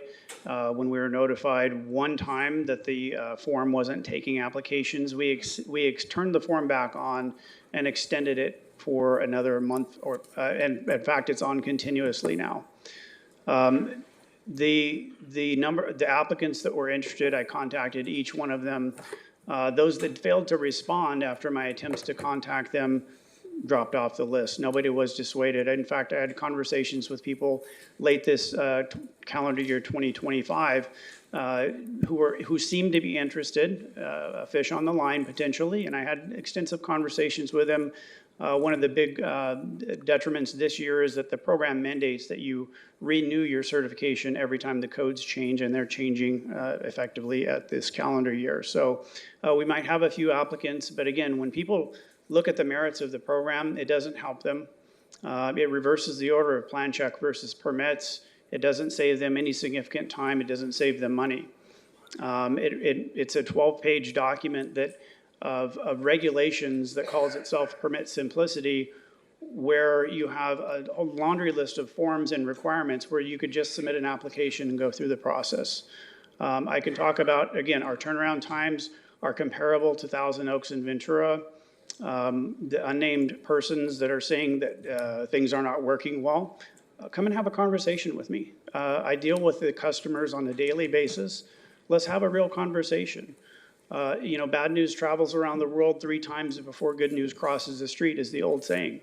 So if you hear a complaint, maybe it's valid, maybe it's a third hand, we'd like to know about it. But the statement that Amazon went away because our permit process is just, it's just unacceptable. I lived the Amazon project, both versions, and that's not what happened. I could give a more detailed explanation at another time, but that's very frustrating. So I'll leave it at that. Thank you. Alex, were you going to say something? Yeah, I just want to add to this wonderful revisionist history. I can guarantee you, I have never once said to anyone, I'll use all my resources to fight something. What I probably said was, it's a stupid idea. And I still believe that. Now, a shortcut is not always the solution to a complex problem. So let's fix this context window here so that we can have an actual shared understanding.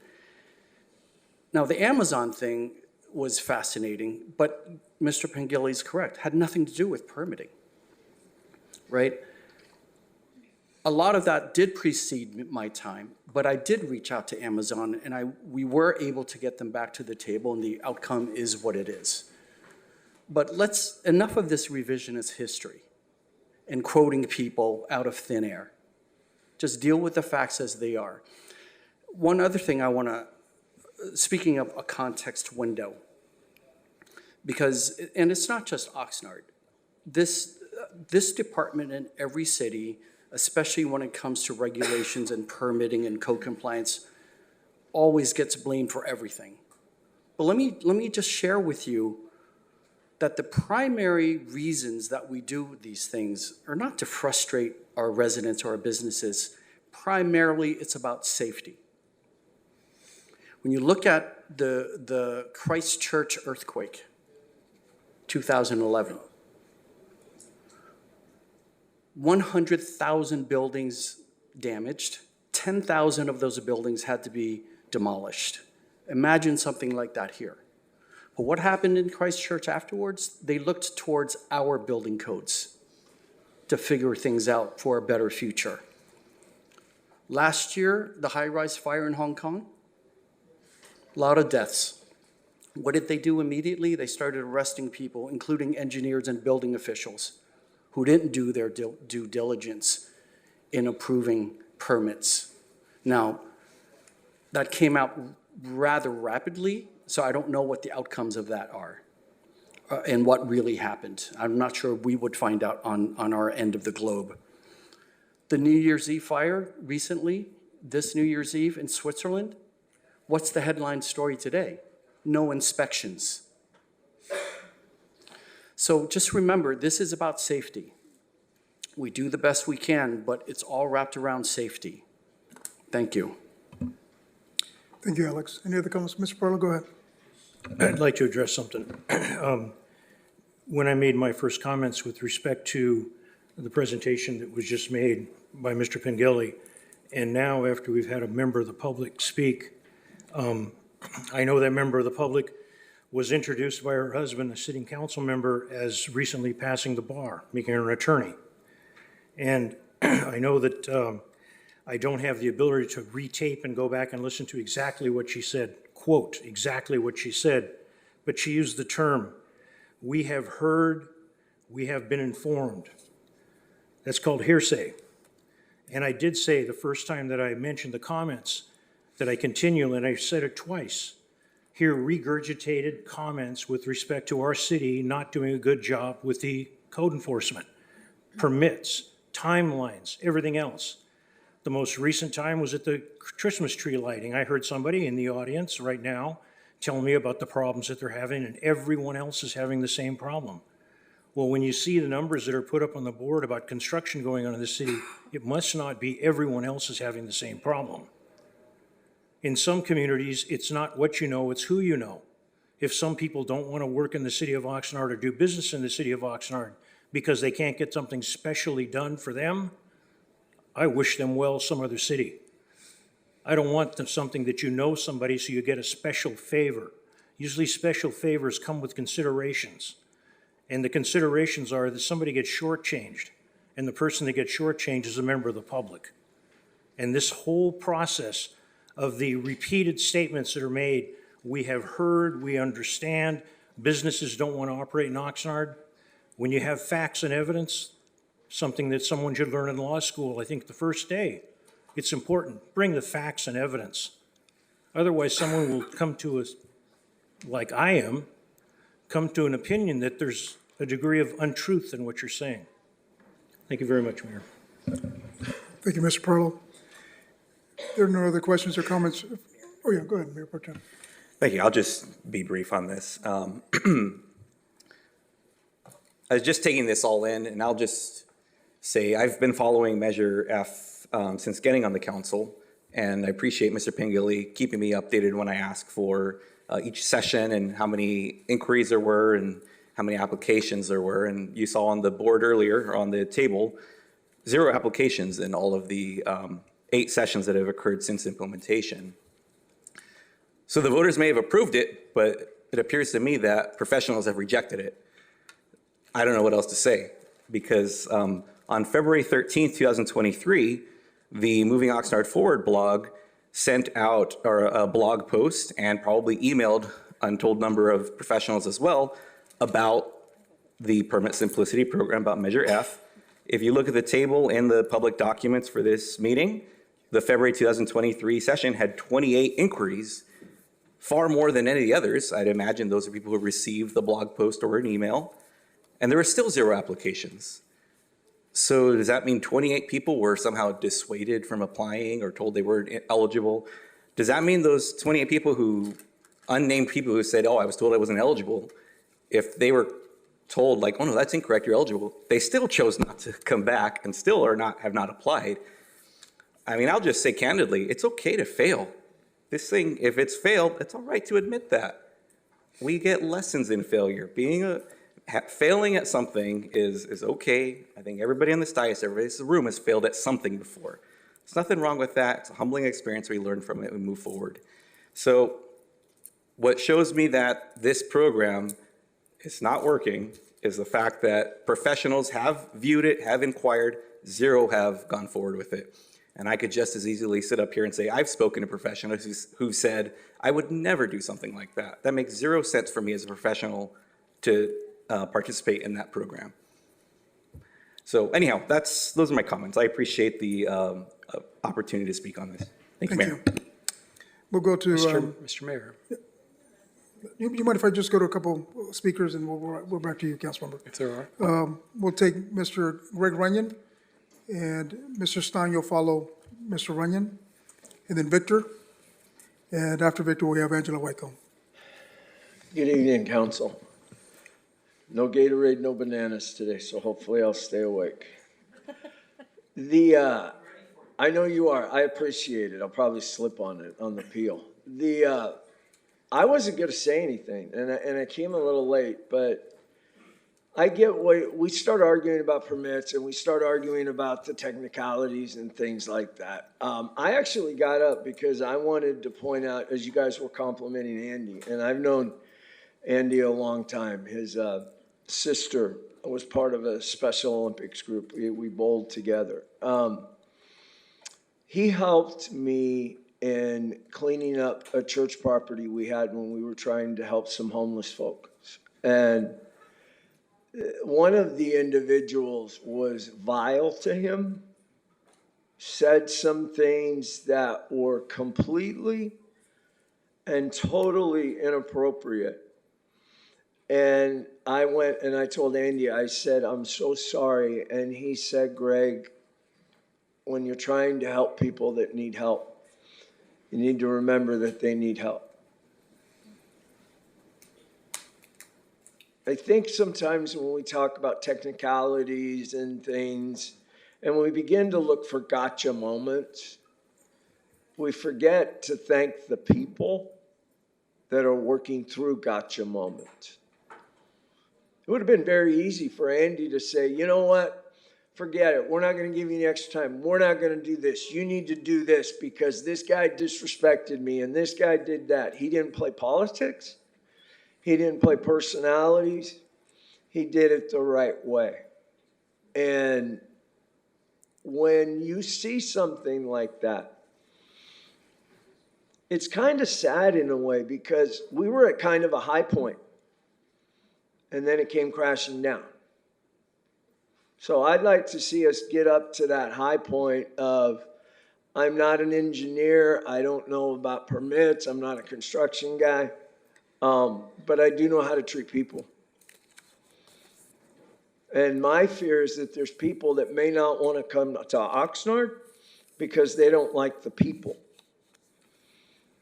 Not the permits, they don't like the way the people are doing things. And I hope and I pray that we can look to people and thank them when they do a good job and thank them for the example. So Andy, I've told you before, but thank you. Thank you so much. Thank you. Thanks, Pastor. Mr. Larry Stein?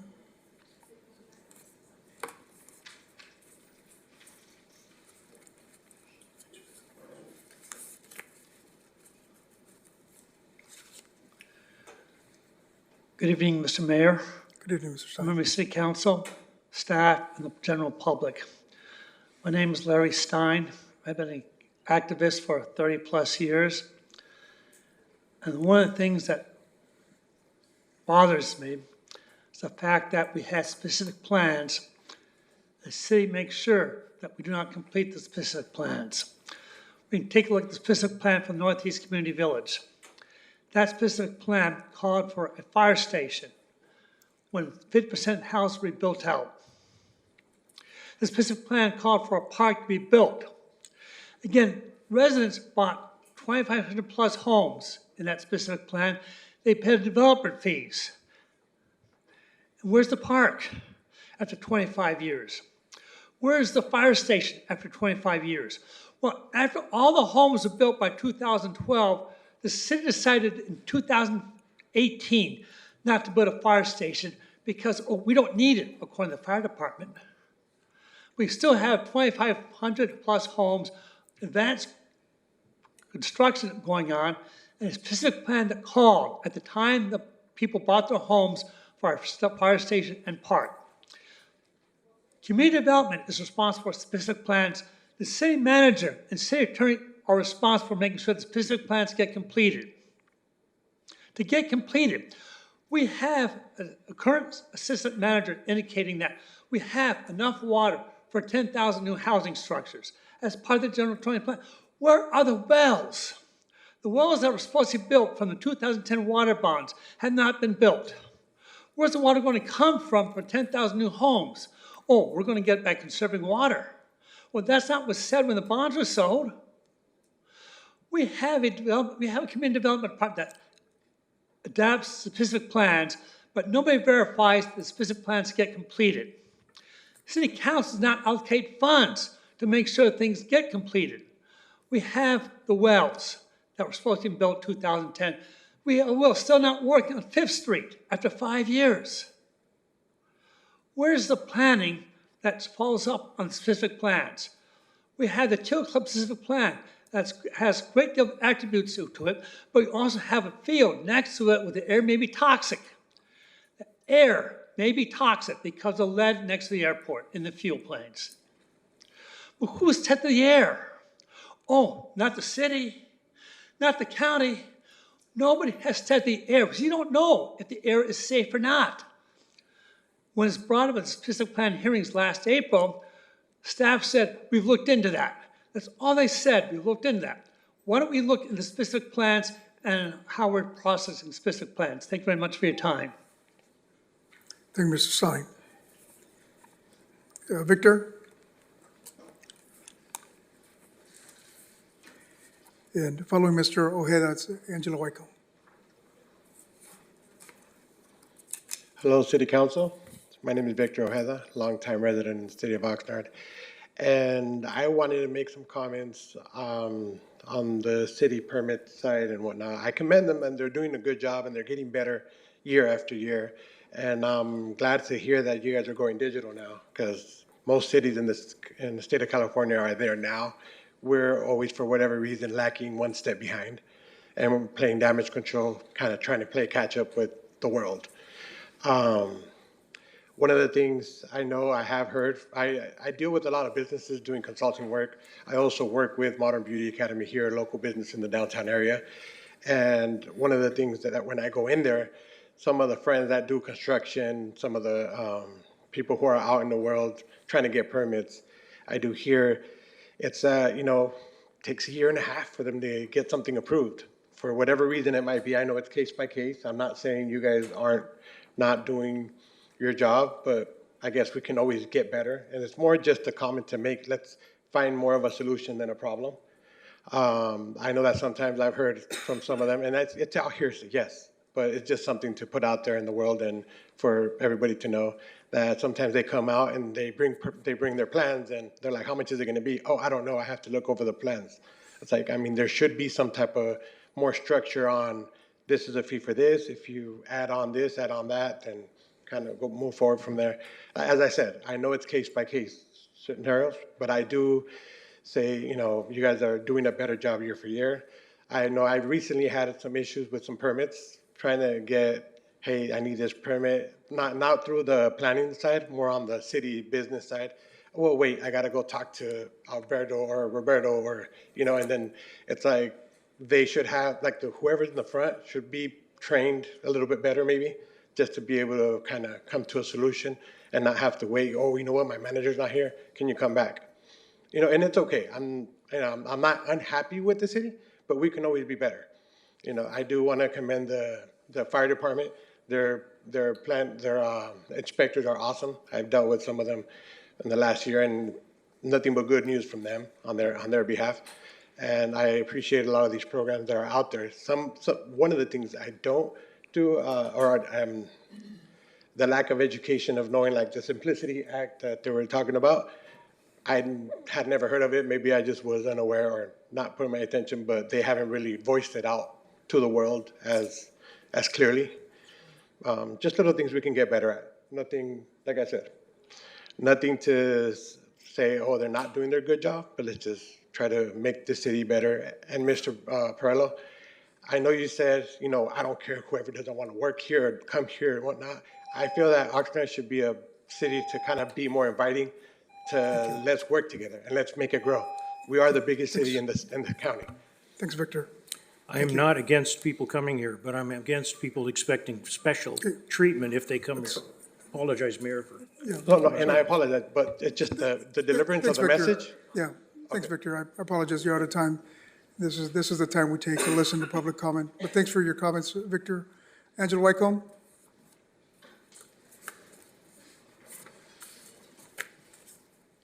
I wasn't going to speak because I was waiting for one of you guys to ask the question. Why are we still taking paper plans? You talk about the weight and the size. We live in a digital age. I'm a contractor. I do everything through PDFs and a large screen. And you can take it apart, you can zoom in, and you can send them one time, and you can have them now. And it's not going to cost any money to reprint them. It's going to save the environment. So I just don't understand why we are still taking paper plans. I think the city should say, no, you have to send them to me digitally, then you don't lose them, and you don't have to pay so much. I live on Christmas Tree Lane. I was part of getting the TUP, where my husband was, which means I was part of it. It was the most stressful Christmas I've ever had, living on Christmas Tree Lane, dealing with the vendors and the amount of residents. I'm also the chair for Wilson. And the residents that live on that street, they're very frustrated. And I really fear that they're not going to light up next year unless we come up with a solution to this problem. And I understand that VC Defensa came out and they wanted to protect the vendors. I did put in a call to them to work with them with a workaround because they didn't want to work with the city. And I understand the fear that that was coming from code enforcement in the heightened political environment that we're in. but we need to come up with workable solutions. And so I really look forward to working with the city. I can tell you that the amount of toilet paper and trash that we went in through, my husband was personally pushing the trash down because we didn't have the trash collection as much as we needed because of the amount of vendors that were selling things that produce trash.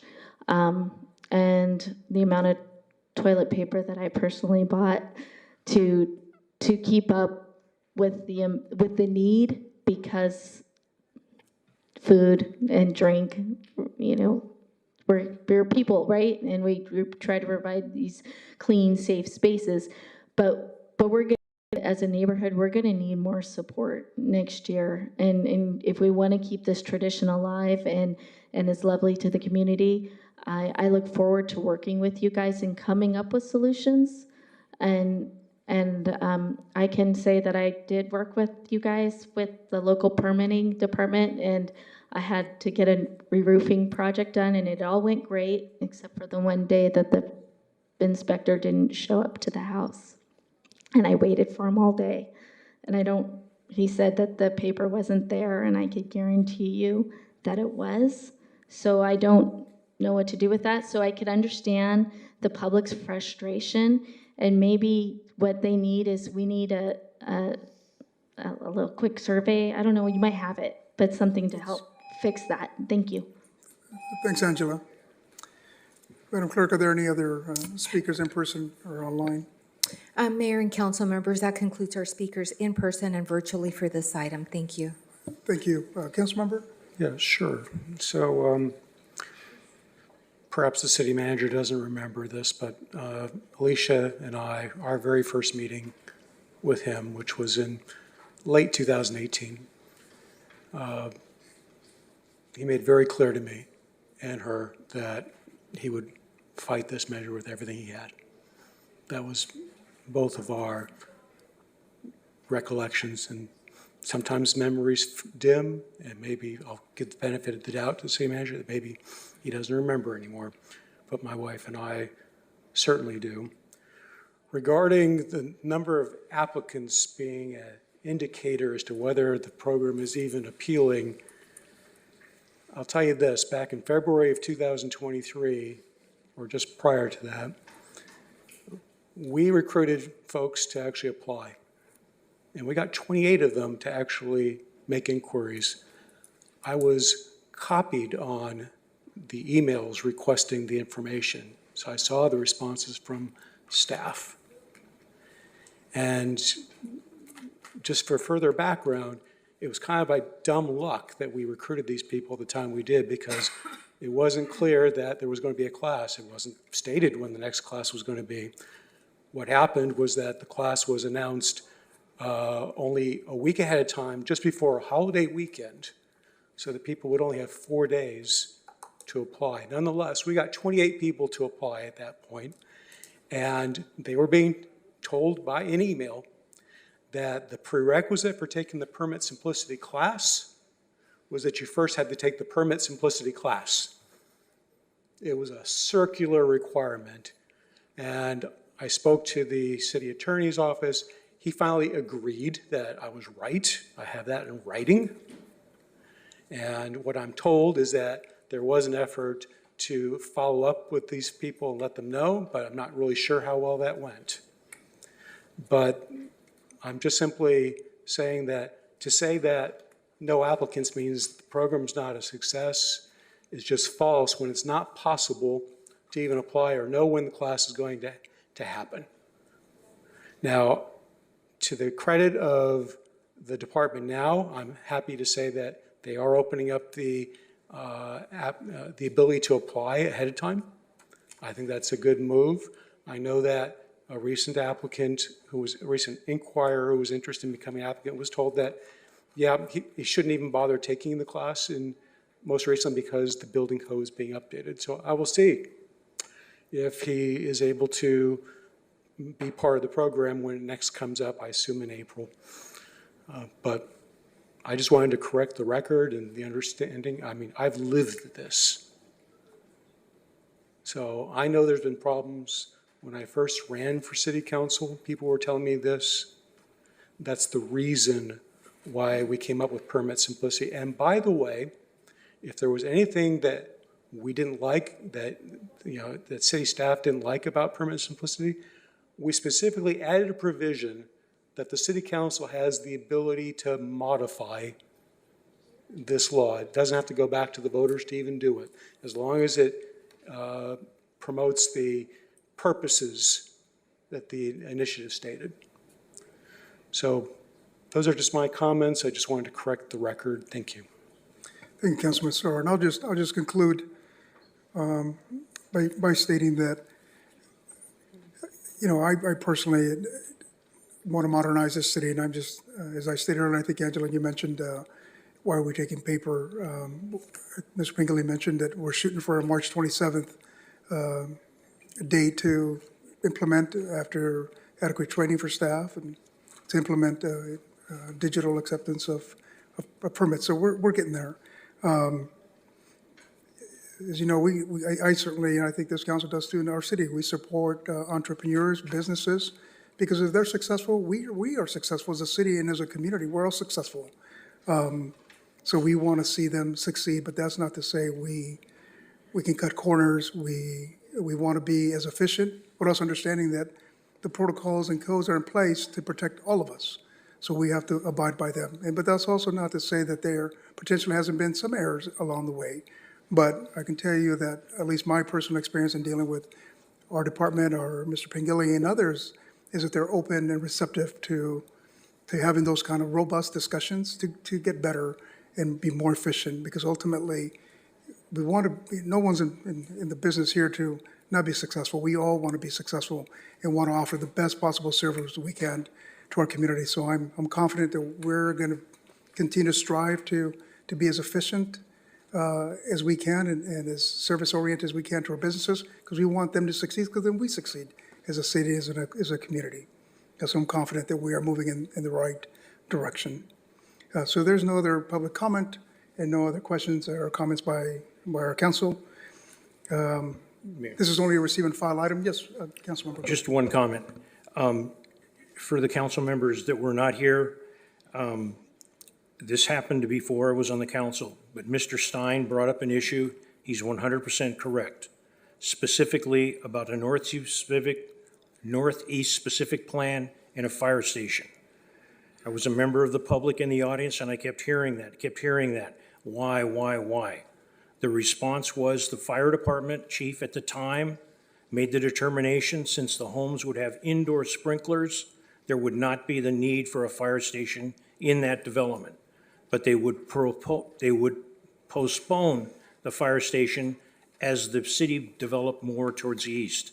Currently, apparently, there is something in Sakioka Farm.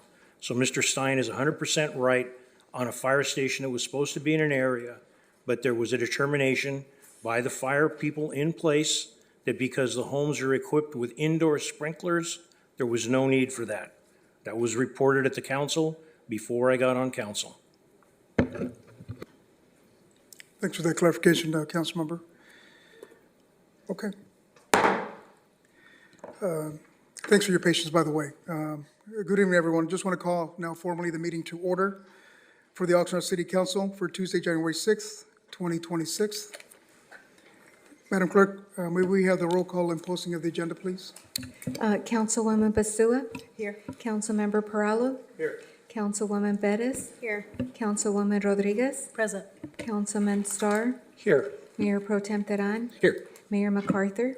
Here. The agenda for this meeting was posted at the kiosks at City Hall, the Oxnard Public Library, the city administrative offices, and on the city's website on Tuesday, December 23rd, 2025. Thank you. Thank you. And next, I know we have Keon and his family here for the Pledge of Allegiance. And for that, I'm going to turn over to Councilwoman Basua to make the formal introduction, and then we'll go into the Pledge of Allegiance. Thank you, Mayor. I didn't know I was going to do that. But I had the opportunity to reach out to a local high school, and I chose Santa Clara High School. It's very dear to my heart. So without any further ado, I will turn it over. Thank you. I invite everybody to please stand for the Pledge of Allegiance. And Mayor, when we're done with the pledge, can we take a moment of silence? Tomorrow is the anniversary of the number of people that were burned to death in the fires down south. And today is the anniversary of the despicable thing that happened in the nation's capital and all the people that were pardoned by our president. Thank you very much for that, Councilmember, for reminding us of the January 6th insurrection that happened and what happened there. So we'll take a moment of silence here right after it, okay? Sounds good. Please place your right hand over your heart. Ready, begin. I pledge allegiance to the flag of the United States of America and to the republic for which it stands, one nation, under God, indivisible, with liberty and justice for all. You may be seated.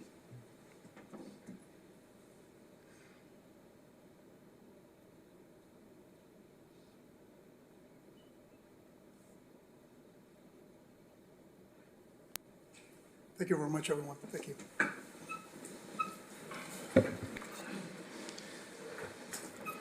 Okay, Keon, go ahead.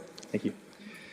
Good evening, Mayor MacArthur, City Council members, staff, and everyone present in the gallery. My name is Keon Villa, and I am a senior at Santa Clara High School. I would like to begin by expressing my gratitude towards City Council and Santa Clara High School for granting me this honor to speak here today and share my story and impact on this community. As the youngest of 3 children, I constantly found myself having to prove myself to others. To provide some context, my older brother and older sister were very successful in high school, graduating valedictorian, receiving recognition in sports, and were involved in various school organizations. They then went on to be successful in adulthood, my brother becoming a commissioned officer in the Navy, graduating from the United States Naval Academy, my sister becoming a doctor of pharmacy, graduating from University of California, San Francisco.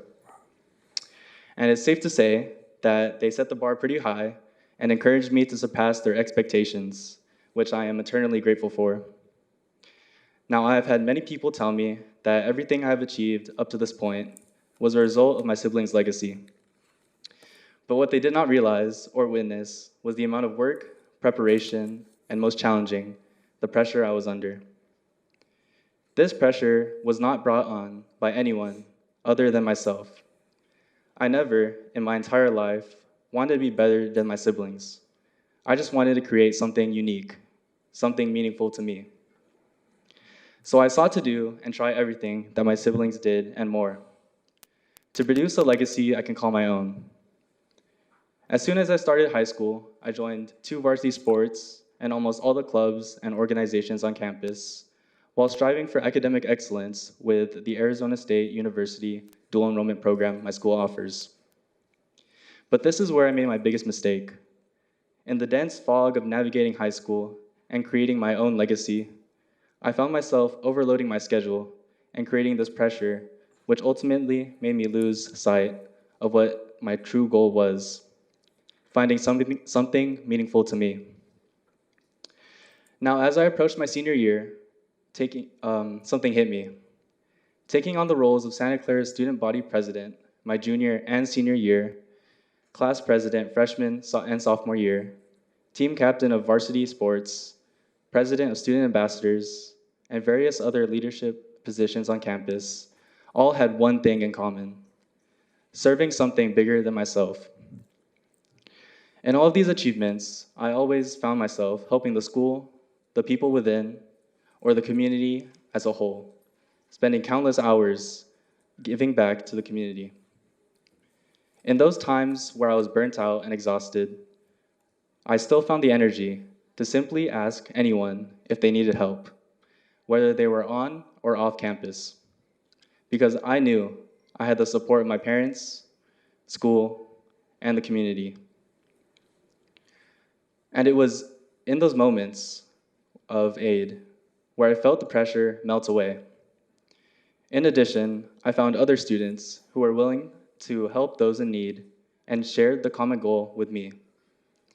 Knowing that there are others who share the same passion with me assures me that our community is in good hands and the future is bright. It turns out that in the end, this pressure was solely my own doing, and it was my parents siblings, Santa Clara High School, and the community of Oxnard who helped me persevere. With that being said, I have come to the conclusion that I am best suited to help and be of service. My plans for the future are to hopefully attend the United States Air Force, Naval, Army, or Merchant Marine Academy, where I can develop my leadership, resilience, and dedication to serve this world. My dream is to become a pilot in any of these branches and use my leadership and experience to create positive change in the world. Thank you for your time, and have a blessed night.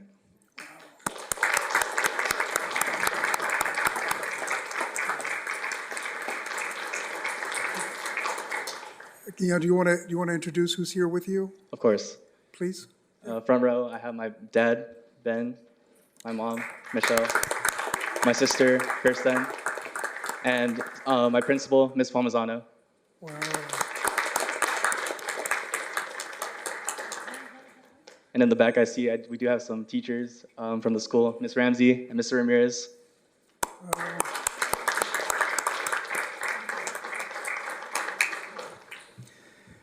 You had an opportunity to see, Keon, you had an opportunity to see a little bit of how our city government works. Waiting a little bit, so thank you for your patience, but. Of course. But this is a highlight for us, is having young people like yourselves come up, and it just really just showcases for our entire community just the amount of talent we have here in this city that are coming up, growing up here, being part of our educational system here. And so we're just so happy. And you have an entire community behind you, whether you realize it or not. That's what the function of this is for us to get behind you and be supportive and support your principal, your educators that are all here rallying for you. You're the next generation, and things don't happen by accident, right? So certainly the credit to your parents. Obviously, they've got, the right recipe because they're producing, my gosh, it's just impressive.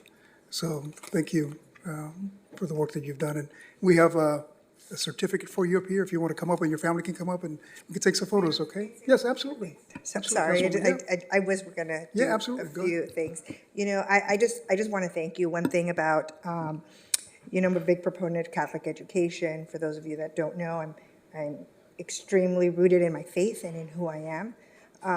But one of the biggest things that we teach in Catholic education, which I'm sure your principal can attest to, is that we teach to serve others and that we are here to serve.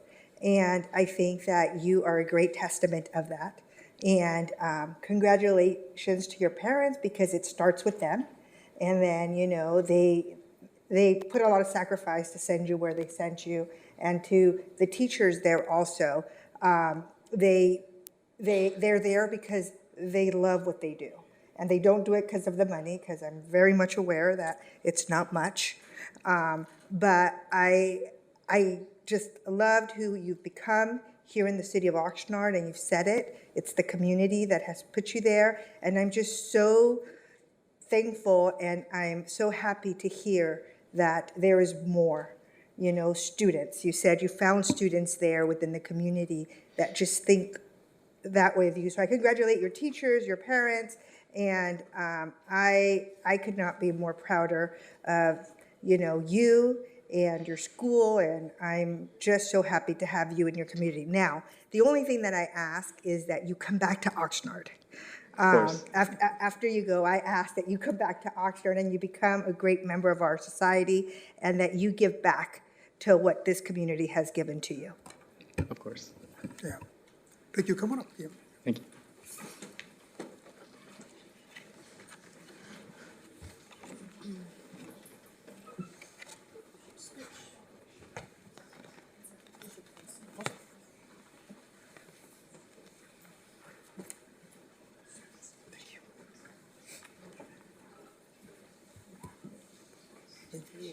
Hey, can I give you my cell phone? Are you able to text me that speech that you wrote? I'd like to publish that if you wouldn't mind.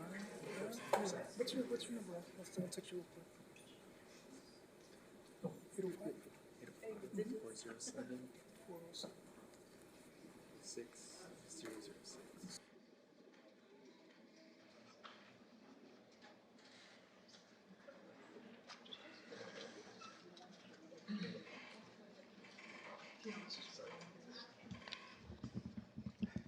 Keon, this is for you.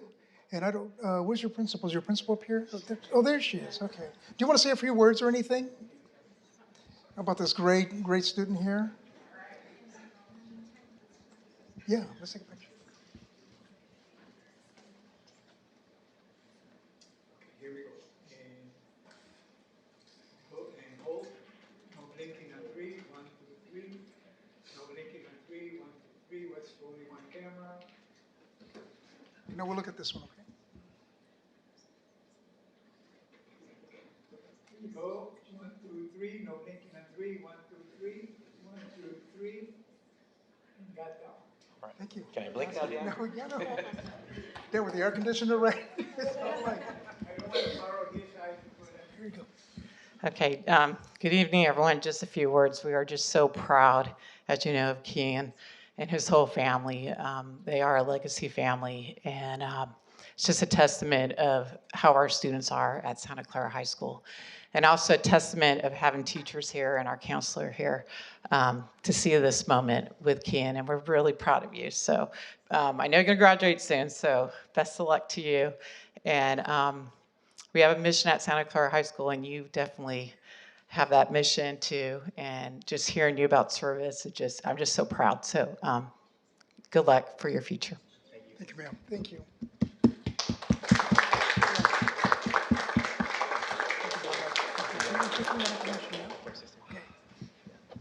Congratulations. Thank you very much. Thank you, sir. You've done a great job. How are you? Thank you. Thank you. Thank you so much for coming down. Thank you. Thank you very much. You've done Congratulations.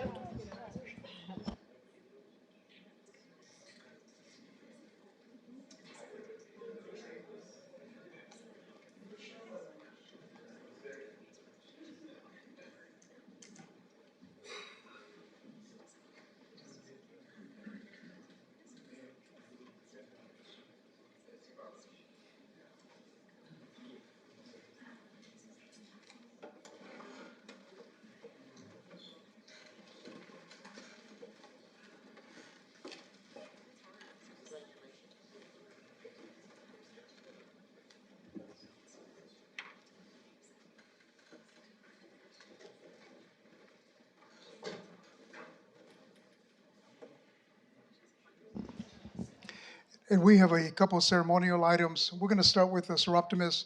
If Lori and Debbie can come up. You want to do this one? Oh, yeah. Sure. There you go. Okay, as our recipients make their way up here, I'm going to go ahead and go over the proclamation here. This is the Seroptimus Stop Human Trafficking Awareness Day.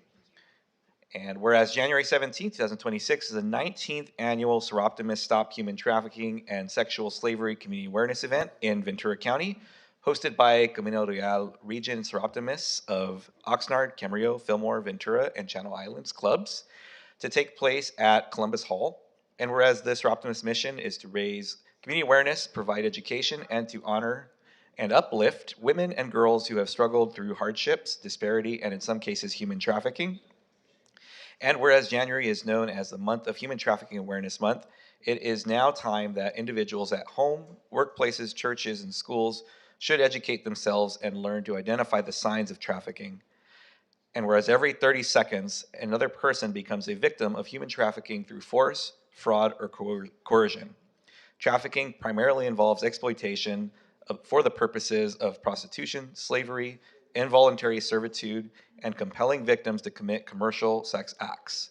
Approximately 75% of all human trafficking victims are trafficked for sexual exploitation, while 18% for labor exploitation.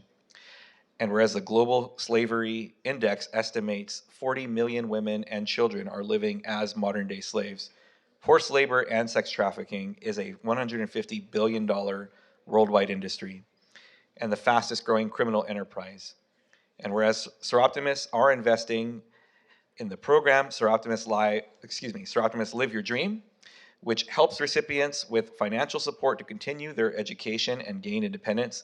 50% of these women are survivors of trafficking, domestic violence, and sexual assault. And whereas Seroptimus International of Oxnard, Camarillo, Fillmore, Ventura, and Channel Islands clubs support the Federation, Seroptimus International of America, these programs to promote awareness, advocacy, and action, and that all Seroptimus clubs are in a global position to educate everyone, especially women, that have the right to live free from violence and exploitation. Now, therefore, our Mayor, Louis A. MacArthur, Mayor of the City of Oxnard, does hereby proclaim January 17, 2026 as the 19th Annual Seroptimus Stop Human Trafficking and Sexual Slavery Community Awareness Event. Thank you. Thank you. Here we are again. This is the 19th year that we have put on this program. I wanted to just introduce a couple of other Seroptimus members with me. Our President Lori, our President-elect Noemi, and you know, most of you all know this is our past president, Denise Morehouse. So why do we keep doing this? Why do we keep coming year after year, putting on this program? Well, if those words and those statistics don't scare you, they should. Because the community, you're talking about safety out here earlier, we need to make our communities safe for everyone. And there could be somebody right now sitting in the privacy of their bedroom on a computer, and there's a trafficker out there lurking to get her or him. And they could be on websites that you're very familiar with, Facebook, Twitter, TikTok, WhatsApp, all of those that we kind of know, and the kids know a lot more than we do. They go on these gaming apps, and that's where the traffickers, you know, go out finding young kids that are vulnerable. And so we put on these programs every year they're free of charge to the community. If any of you have young children or grandchildren, you babysit, you have nieces and nephews, you need to come out and get yourself educated and become aware of what's going on, because it's not just something that's happening over there. The face of a trafficker is not like it used to be. They're not like driving around in dark alleys and vans trying to get people off the street. They're sitting in a room just like this, not like this, but with the computer, and they're looking for people to prey on. And unfortunately, it happens.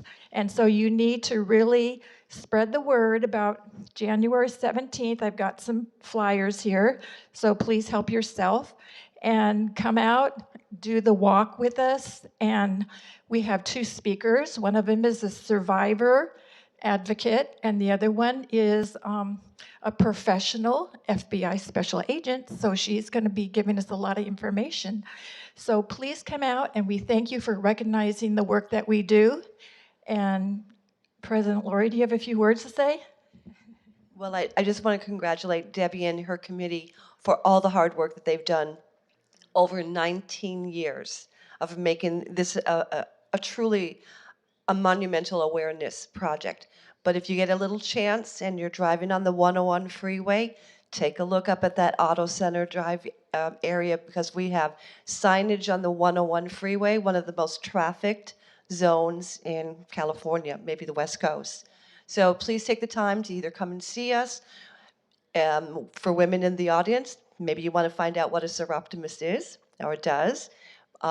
Please, you know, we can always reach out to you, but come to the event in January 17th at the Knights of Columbus Hall in Ventura, and join us and see what you will leave a changed person. Thank you. Thank you.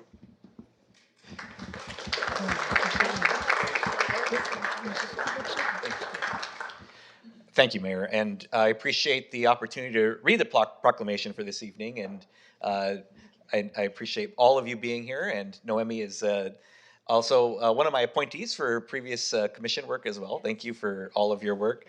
But I each year when this comes to us, this is something that is very important and impactful to me personally and professionally, and early in my career, you know, working with youth as I always have throughout my career, I did engage with young people who were victims of trafficking, and it's something that has stuck with me all these years later. And oftentimes, many are put in that position by people they thought they could trust, adults whom they thought they could trust.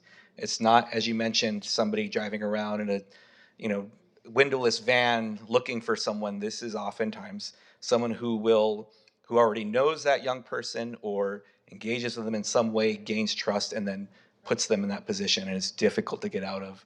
So thank you for all of that. And as you mentioned as well, let's not pretend this is not something that doesn't happen in Ventura County or in Oxnard. The 101 corridor, as many of these experts can tell you, is a main corridor for this. It happens in our backyard. It's not something that happens only in the metropolitan areas or Northern California, the Central Valley. It is absolutely happening in our community. So thank you for the work that you do.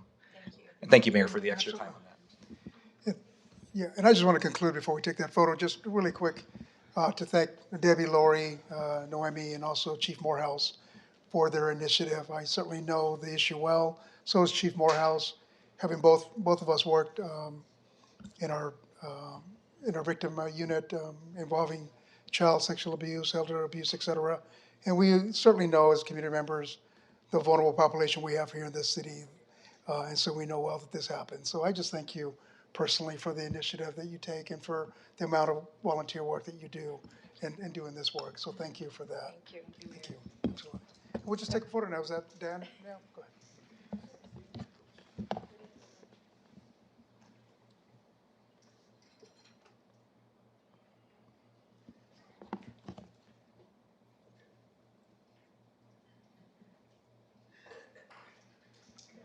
Oh, we're not going to blink, Dan. We're. Very good.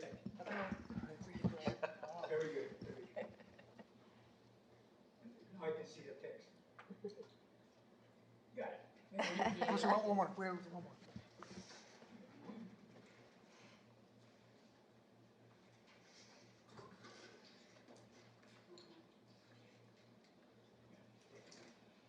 Thank you.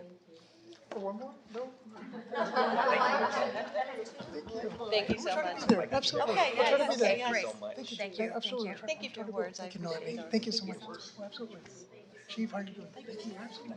Hopefully, Thank you so much. Thank you very much. or spread the word or whatever. Thank you, thank you. Absolutely. Thank you, Noemi. Thank you. Time flies, doesn't it? 19?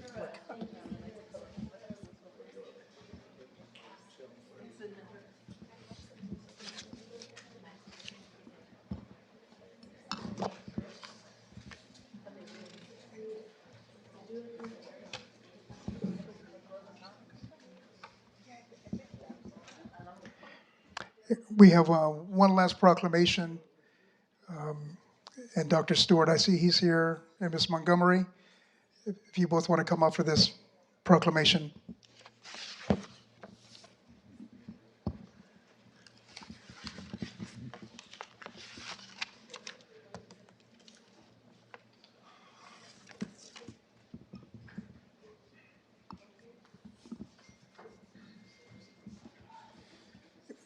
And this proclamation is for Reverend Dr. Martin Luther King Jr. Day. And as Ms. Montgomery and Dr. Vincent Stewart make their way up here, we certainly know what Dr. King has done for our country through his peaceful demonstrations that led to the passage of our Civil Rights Act, also the passage of our Voting Rights Act that we've all benefited from in this country. But for the proclamation, Councilmember, would you mind reading it? Yeah, absolutely. Yeah, thank you. It's a proclamation of Reverend Dr. Martin Luther King Jr. Day for January 19, 2026. Whereas Reverend Dr. Martin Luther King Jr. worked to reaffirm the ideals of freedom, dignity, and opportunity for all races and peoples, helping our nation recognize the importance of upholding America's founding principles of equality and justice for all. And whereas Dr. King served as a voice of conscience for our nation, and his words and actions continue to inspire courage, humility, and compassion. His enduring contributions to America remind us and countless others around the world that people should not be judged by the color of their skin, but by the content of their character. And whereas January 19th, 2026 has been set aside as a national holiday to pay tribute to Dr. King, and the theme of this year's commemoration is A Living Legacy, Cultivating Compassion and Justice in Ventura County. And whereas the 40th annual Ventura County Reverend Dr. Martin Luther King Jr. birthday celebration will be held on Monday, January 19th, 2026 at 9 a.m. at the Oxnard Performing Arts Center, and will feature youth speakers, scripture readings, and gospel music selections by the MLK Celebration Choir. That sounds fun. And now, therefore, Lewis MacArthur, Mayor of the City of Oxnard, does hereby proclaim January 19th, 2026 as Reverend Dr. Martin Luther King Jr. Day in the City of Oxnard, and encourage all residents to recognize the lasting truth of his words and his legacy, and to renew our commitment to the principles of justice, equality, opportunity, and optimism that Dr. King espoused and exemplified, and participate in the Freedom March and prayer starting at Plaza Park on January 19th, 2026 at 8 a.m., followed by a program at the Oxnard Performing Arts Center. In witness thereof, the mayor hereby sets his hand and causes the Great Seal of the City of Oxnard to be affixed this 6th day of January 2026. Thank you so much.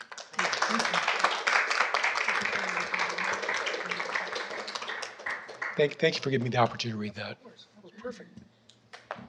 Ms. Montgomery or Dr. Vincent, you want to say anything? Yes.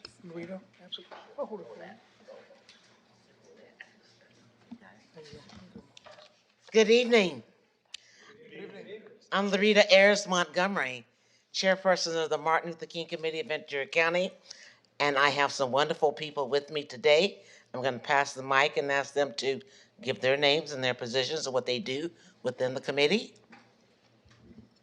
Hi, my name is Haiti Gayton. I've been with the committee for about 8 years now, lead with the refreshments. We do have refreshments at the end of the program, and we invite everyone over to have some coffee, sit down, enjoy our vendors. We do have vendors also, and that's what we do. Hello, my name is Vincent Stewart, and I've been on the committee for 25 years now, and I'm responsible for the park. So you come over to Performing Arts Center at 7:30, park the car, jump on a van, and join us for a program that's in the park, Plaza Park. And then from there, we will march back down 5th Street to the Performing Arts Center. So while we're at the park, we have elected officials that give speeches related to Martin Luther King and the ideals that he believed in. And it's a great time, have a big crowd. I think we had like 500 or 600 last time. So come on out and support that, 7:30, Performing Arts Center. Grab the van and then join us for a program that starts at 8.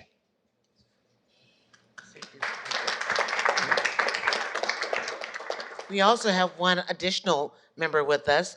He's one of our youth who's volunteered for several years. He's back taking pictures, I think. Oh, he's over here on the wall. Isaac Gayton.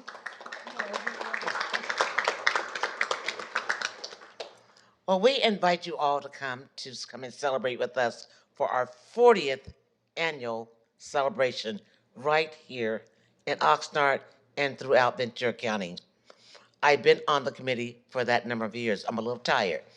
Because, volunteering is a lot of work, But we really would like to see you all. Our mayor will be there, we know, and I hope some of my other friends will be there as well.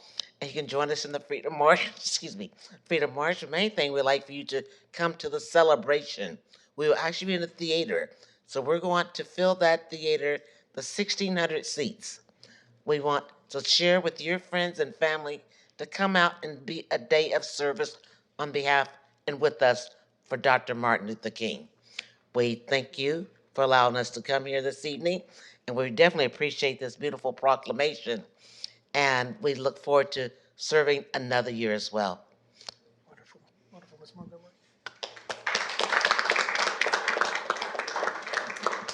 Take some photos. Yes. It's photo time. There you go.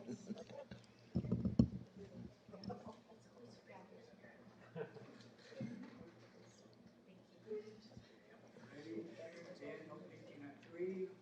Ready, 1, 2, 3. Ready, and 1, 2, 3. Thank you.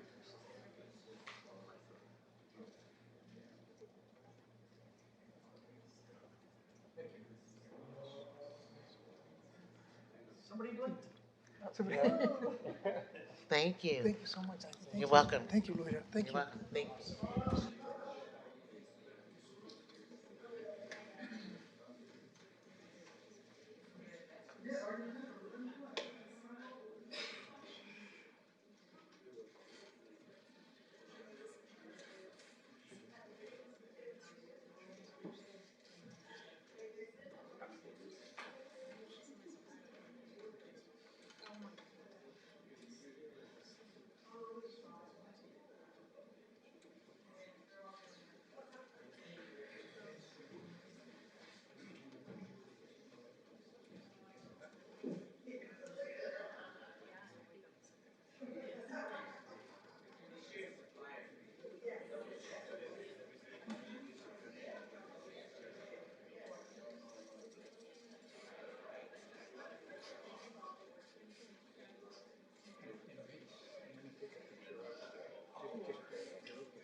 Mr. Mayor? Yeah, I'm sorry. Go ahead, Councilmember. Absolutely. I guess a point of personal privilege. We have people who are freezing in here. I see the city clerk is chilly. My wife is all bundled up. You just turned it up? Thank you. Thank you so much. 5-6, Mr. Mayor.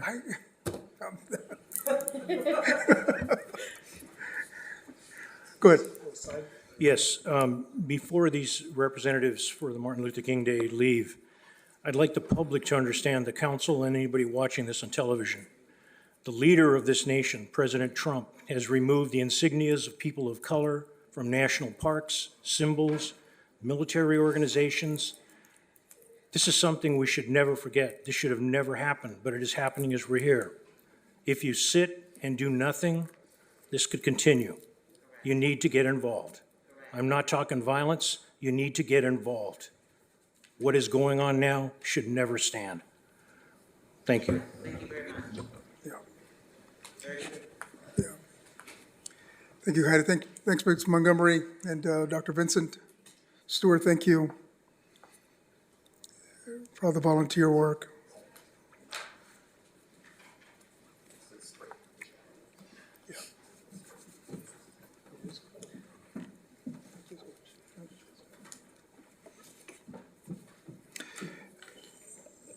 We'll move to the next item on the agenda. This is for public comments for items not on the agenda.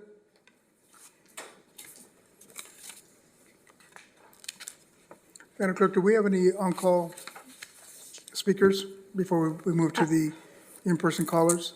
Sorry, Mayor and council members, we do not have any virtual speakers for items not on the agenda. Thank you. Thank you.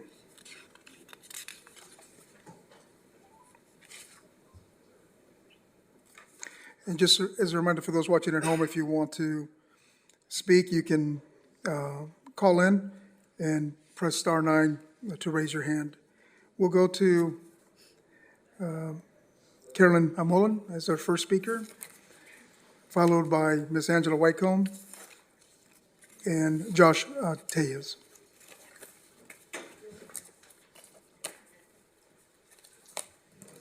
All right, good evening. We're going to kind of tag team on this, but Happy New Year, Mayor MacArthur, Mayor Pro Tem Teran, City Council members, and city staff.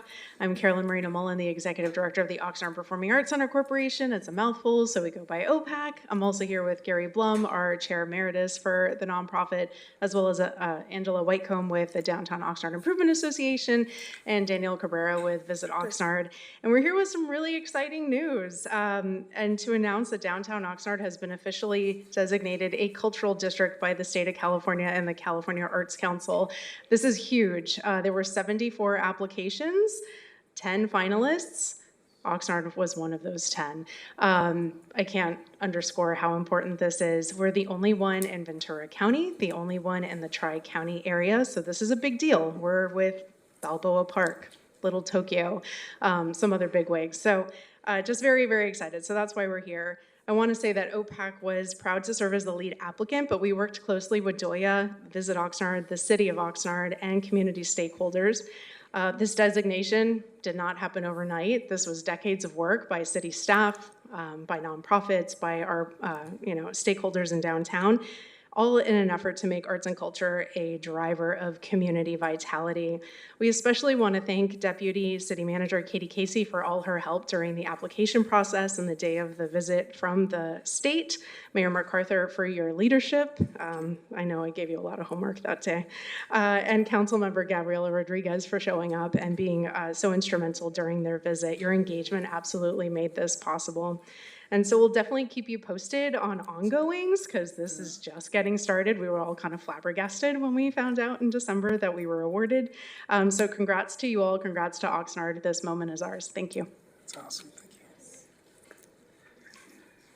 you. So, good evening. I'm Angela Whitecomb, in case y'all forgot from the 5 minutes ago. I'm chair of the Downtown Oxnard Improvement Association. DOYA is a proud equal partner in this effort, together with OPAC, Visit Oxnard, and the city, and our creative community. I can't underscore how important our creative community is. We've worked to integrate the arts and culture into downtown Oxnard's revitalization. This designation recognizes the collective efforts and reinforces the creativity is essential to Oxnard's identity and economic vitality. This designation gives us new tools to build on that work and strengthen downtown Oxnard for residents, artists, and visitors alike. From the Mystery Shop to Open Door Studios to the Mariachi in La Catch, the CFF Dance Studio and Chapter 30 Artist Studios, there's so much happening in downtown, and I couldn't be prouder. Thank you. Yeah, thank you. And hi, good evening. I'm Daniel, and I'm the Digital and Multicultural Marketing Manager with Visit Oxnard. And Visit Oxnard has been an active supporter of this process and a committed collaborator through DOYA's Placemaking Committee. We see this designation as a powerful opportunity to elevate downtown Oxnard's cultural assets, from its legendary music scene and historic landmarks to its growing creative economy as a destination for both residents and visitors. The California Cultural District designation allows us to align cultural tourism with community values, supporting local artists and businesses while sharing Oxnard's authentic story with a broader audience. We look forward to continuing this partnership to ensure that the Cultural District delivers lasting benefits for the community and the local economy. Thank you. Thank you, Daniel. Yeah, that's,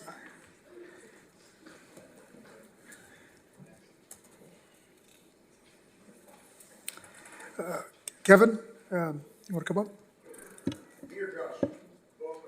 Okay, that's fine. Yeah. It's Kevin, Brandon, and Josh Tejas. Good evening,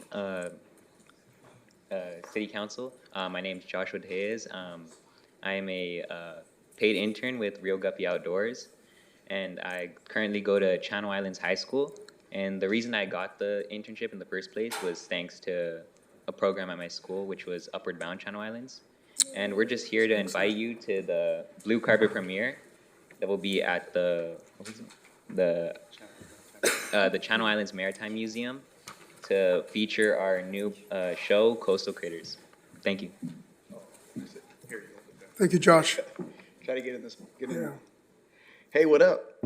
Hey, Community Kev with Real Guppy Outdoors. Yes, just want to echo it. I wanted to bring one of our paid interns down to show that we are doing our economic development part of our program of Real Guppy Outdoors, besides just taking kids and families fishing. And this is the premiere of our new TV show. Previously, I spoke with the mayor about the PEG funding to see about the educational funding. I'm sorry, the educational television. What is it? Public education and government, and we have education and it's public. So we're already on CAPS Television and Santa Barbara, and we just launched Royal Anglers Fishing Show on Pursuit Network, which is streaming on any Dish network. So just if we could kind of circle back around that PEG support that we spoke about at your office a few months back. But then again, you should have flyers up there for this blue carpet premiere of Coastal Critters. It's kind of like a PBS style program. Again, talking about art and STEAM. We put the A in angler and we put the A in art. And they just talked about the award that Oxnard got for art and culture that we do. And also, again, career development and multimedia that is growing right now. So you get a chance to see that. We have puppets coming in, and it's an art collaboration. So the music that's in the background of these shows are composed artists that you get to meet. So you get to meet the film artists, you get to meet the composers, and they're going to be on this blue carpet at the Channel Islands Maritime Museum in the Channel Islands Harbor. So anyhow, let's see, I wrote a bunch of scribbles over here, but I think I kind of covered it all. But yeah, just wanted to invite you to that, to check it out. It's kind of like a little mini film festival. We'll have, what is that? Refreshments. You have little goldfish crackers and little gummy worms, right? And part of the program with the paid internship is a partnership with the Port of Wainimi, so they're a big sponsor of this too. As far as economic development goes, we get 2 paid interns for the next 2 years per semester, except for I think we're going to keep Josh for like 2 semesters because he's solid. But then if you guys heard of their GTL program, Global Training and Logistics, they get to pick a student from that as well that comes in as a paid intern. Right now we have 5 interns, and that's another partnership we're going this year with Oxnard Union High School District. And then we have 3 different schools participating in our program now, Channel Islands, Rio Mesa, and Oxnard, and we're looking to expand that with Ashley, which is the student rep for VCOE. So again, you get a chance to come out and see all this cool stuff that we're doing. Again, I went to Oxnard College, man, to be a filmmaker. I inherited a nonprofit and went that direction, but my heart is in art, and this positive television show is for families, right? And you have like the word of the day, like confidence or effort instead of letters that you would see on Sesame Street. So we kind of copied some of that style for a nostalgic feeling. But you got me like, Mr. Rogers meets Steve Irwin, the crocodile hunter, also highlighting Oxnard, and the tourism that we do have in our backyard on some of these programs. So, and the last thing is we do have a new children's workbook called Seabirds that one of the students will be premiering that day as well. So come on out, enjoy some refreshments and watch it and, see what you guys think. The date is February 6th. That's a Friday night, so you get to mingle from 5 to 6, and then 6 to 7:30 is the time of the event. So again, this is like, a little mini film Canes Festival, so we're going to do it that way, and I hope to see you guys out there, and then hopefully we could, again, review this PEG funding or PEG support and get our show back on local television here. Thank you. Thanks, Kevin. Thanks, Josh. Thank you. Pastor Greg Runyon, followed by Ron.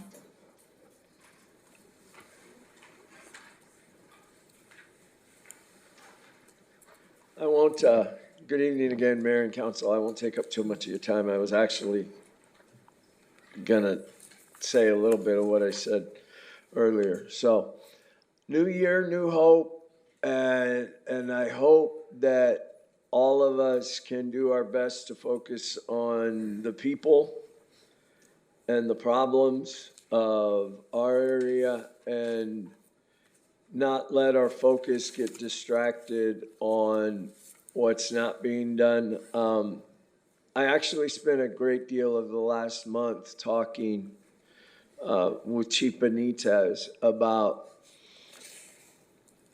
not so much about pointing out what the problems are, but how can we help the people who have the problems? Because I think, there's a lot of other things that go on in Oxnard besides immigration and homelessness. We saw human trafficking.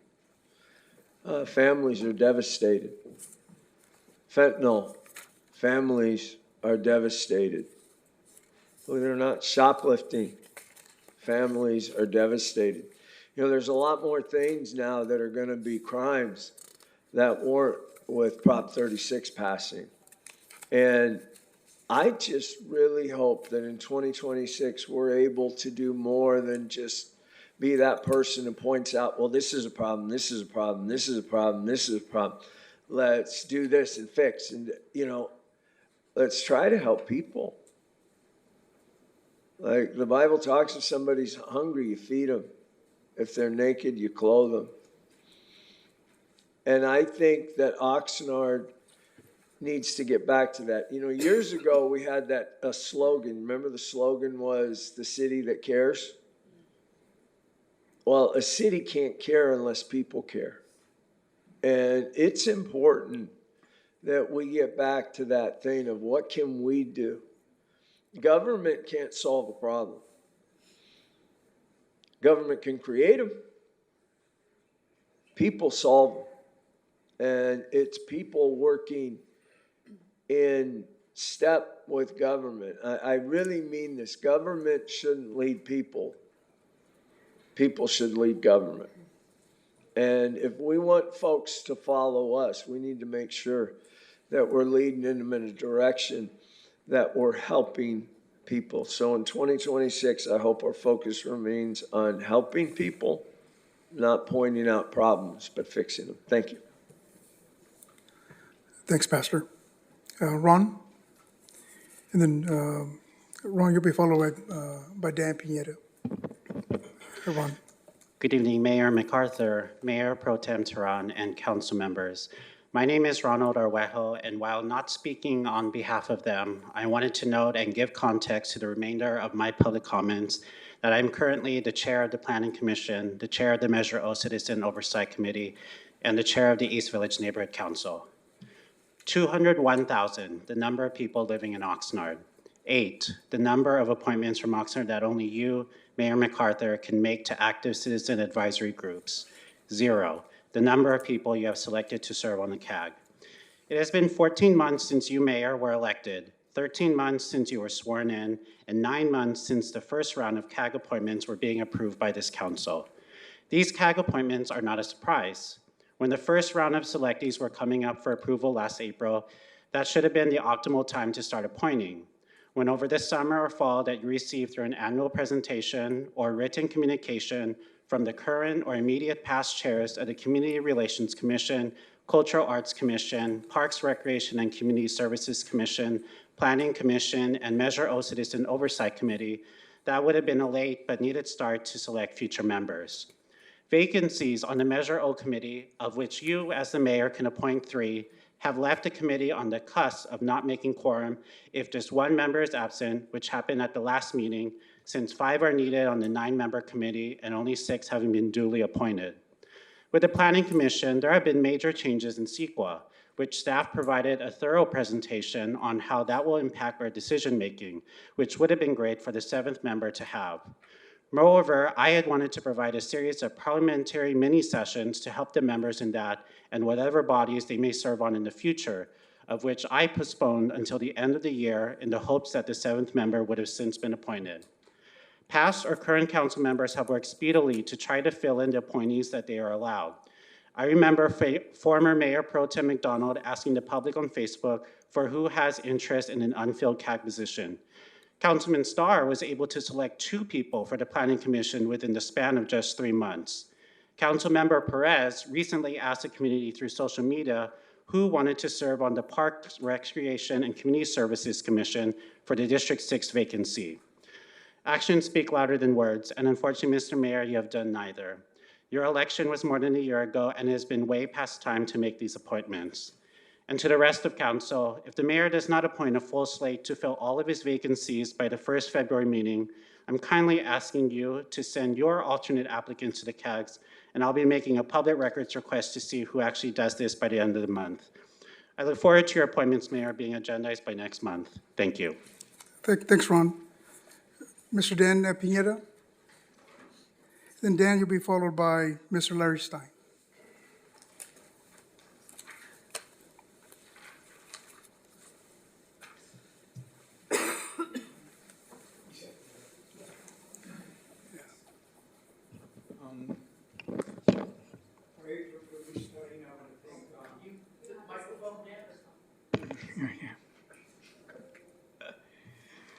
My name is Dan Pinero. I live in the Rio Lindo neighborhood. I want to thank Councilman Starr for his prompt response to the signs, commercial signs on public property. Thank you.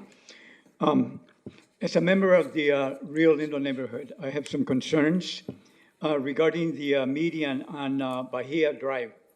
The origin of the traffic median on Bahia Drive stems from Rio Lindo residents concerned about the potential hazards by the increased traffic in the neighborhood streets. Prior to the Harborside, Sycamore Place, and commercial development, Rio Lindo residents requested that a safety median be installed at the east exit of the shopping center as a deterrent to keeping motorists from entering the neighborhood. As part of the development agreement, the median was a COP, condition of approval, imposed on the developer by the Oxnard City Council of that time.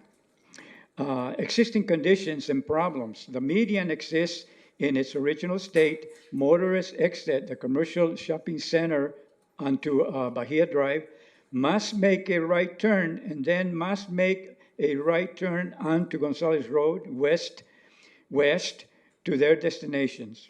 It is no longer permissible to make a U-turn from Gonzalez Road towards East Gonzalez Road due to the proximity to the railroad and frequent train-related accidents at Gonzalez and Oxnard Boulevard. Rio Lindo residents visiting the shopping center are inconvenienced by having to drive extra minutes to get back into the neighborhood, into Rio Lindo neighborhood, through St. Mary's Drive as a trade-off for that safety. Due to the increased traffic, accidents on St. Mary's Drive have occurred more often. Traffic has increased over the years. Something needs to be done. Cars do drive into the neighborhood against traffic on Bahia Drive. I have personally experienced a wrong-way driver and had to reverse myself to let that driver go through. What's going to happen when the lot south of Gonzalez Road is developed? An increase in traffic. Some residents want the median removed, but I will not support any change that will put our city in a position of liability.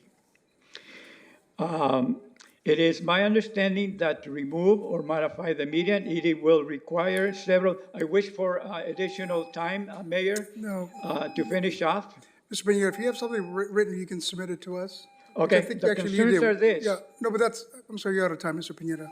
Out of time? Yeah. Okay. Thank you. I have submitted, so you have, the text. Thank you, sir. Thank you. Mr. Stein?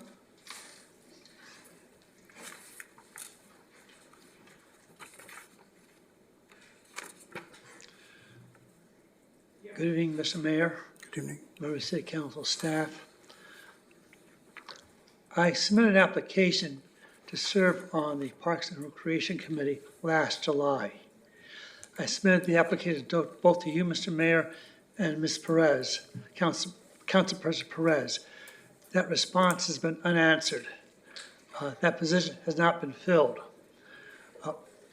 It's my understanding that City Council wants the public to participate in activities, particularly participate in these citizen action groups. So why is it that members of City Council don't want to fill the positions? If the City Council wants community activists. I mean, I'm dying. Well, not quite yet, but soon enough. But there are other people who want the opportunities to be an activist. I like to be able to share my opinions and ideas to other people. And by serving on a CAG, especially a Parks and Recreation Committee CAG, might be fruitful to other members. I've been following parks and recreation activities for 30 plus years. College Park has not been built or has not been finished. Residents paid developer fees to develop Sports Park. And Sports Park has not been developed after 30 years. We have at least 3 park master plans over the last 30 years have not been completed. Many of them, or some of them. Again, every time we get a new public works director, we said it takes so much time to develop a parks master plan. It takes 30 years to develop a parks master plan. Well, after 30 years, College Park hasn't been finished. After 30 years, Sports Park hasn't been finished. After 30 years, Campus Park has not been finished. So where's the money? People pay developer fees. And the fees went to the developers who paid fees to the city to develop the infrastructures. But the infrastructures have not been completed. Specific plans were designed 30 years ago. Specific plans that called for a park at the corner of Gonzales and Oxnard Boulevard. Specific plans called for funds and people paid funds to have a fire station built. And at the turn of the century, you like that phrase, turn of the century, we had 50% build out in East and West Village, but no fire station, despite that requirement to build a fire station at 50% build out. In 2012, we had 100% build out at the East and West Village plans and no fire station. In 2018, to correct Councilman Perillo, 2018, the fire chief said, well, we don't need a fire station at this area here. But developers have paid their fees 12 years or 8 years ago. Please please complete the parks and plans that were permitted. Thank you. Thank you, Mr. Stein. Madam Clerk, we'll go to the virtual caller ending in 3259-3259. Virtual speaker ending in 3259, you have please press *6 to unmute, and you have 3 minutes starting now. Hi, this is Deirdre Frank. I'm calling to wish you all a very Merry Christmas. Tomorrow, January 7, is Orthodox Christmas. I was raised as a Ukrainian Orthodox religion, and so tomorrow is our Christmas.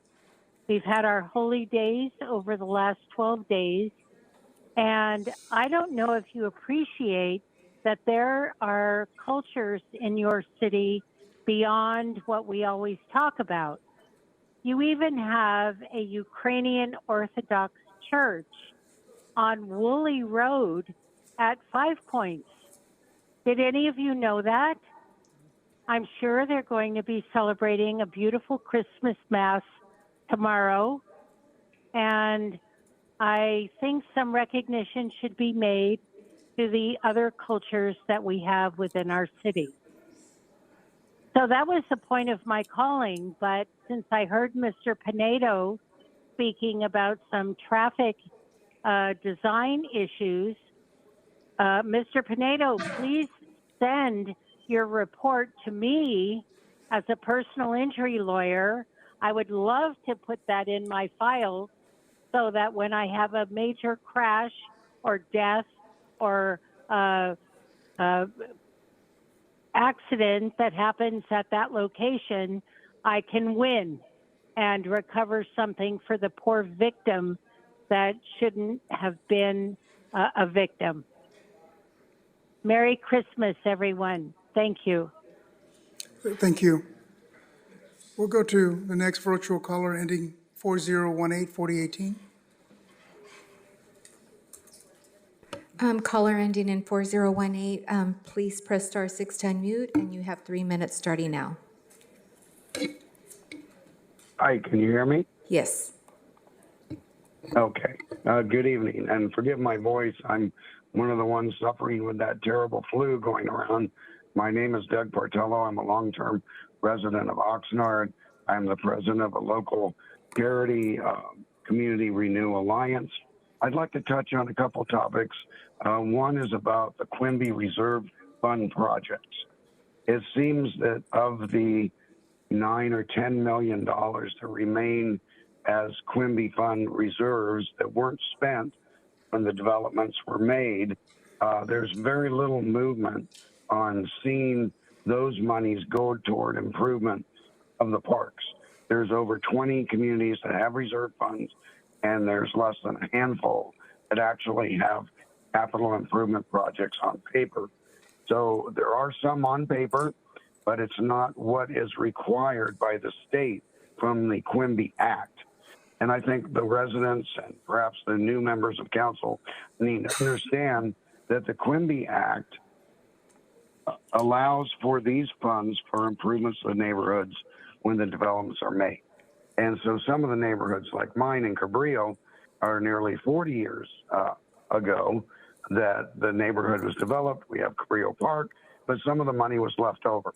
When I was chair of the neighborhood council in 22 and 23, I became aware of these reserve funds and started making every effort and due diligence to move forward a project for our park. And so thus far, there's been nothing done. So the current chair has also moved forward in communication with the city about moving that project forward. I don't understand why some of these Quimby projects don't even make the CIP list, but I think more movement needs to be made.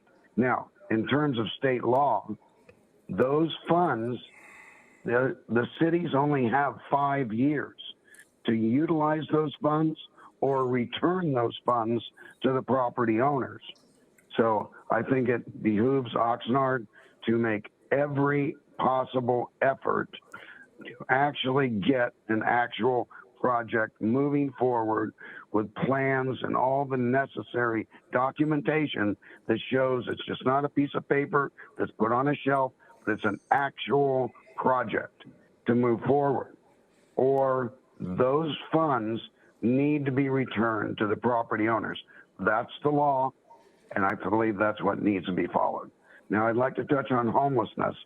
There's point-in-time counts. That's a valuable snapshot of our homeless population, but it's significantly underestimating the true scale and scope of homelessness by a single night method. It's not the fault of the county or any other entities that are doing these, but there's reasons why it's Thank you, Mr. Portillo. We're out of time. Thank you. Okay, thank you. Hope you feel better. Thank you. We'll go to, was that the last virtual?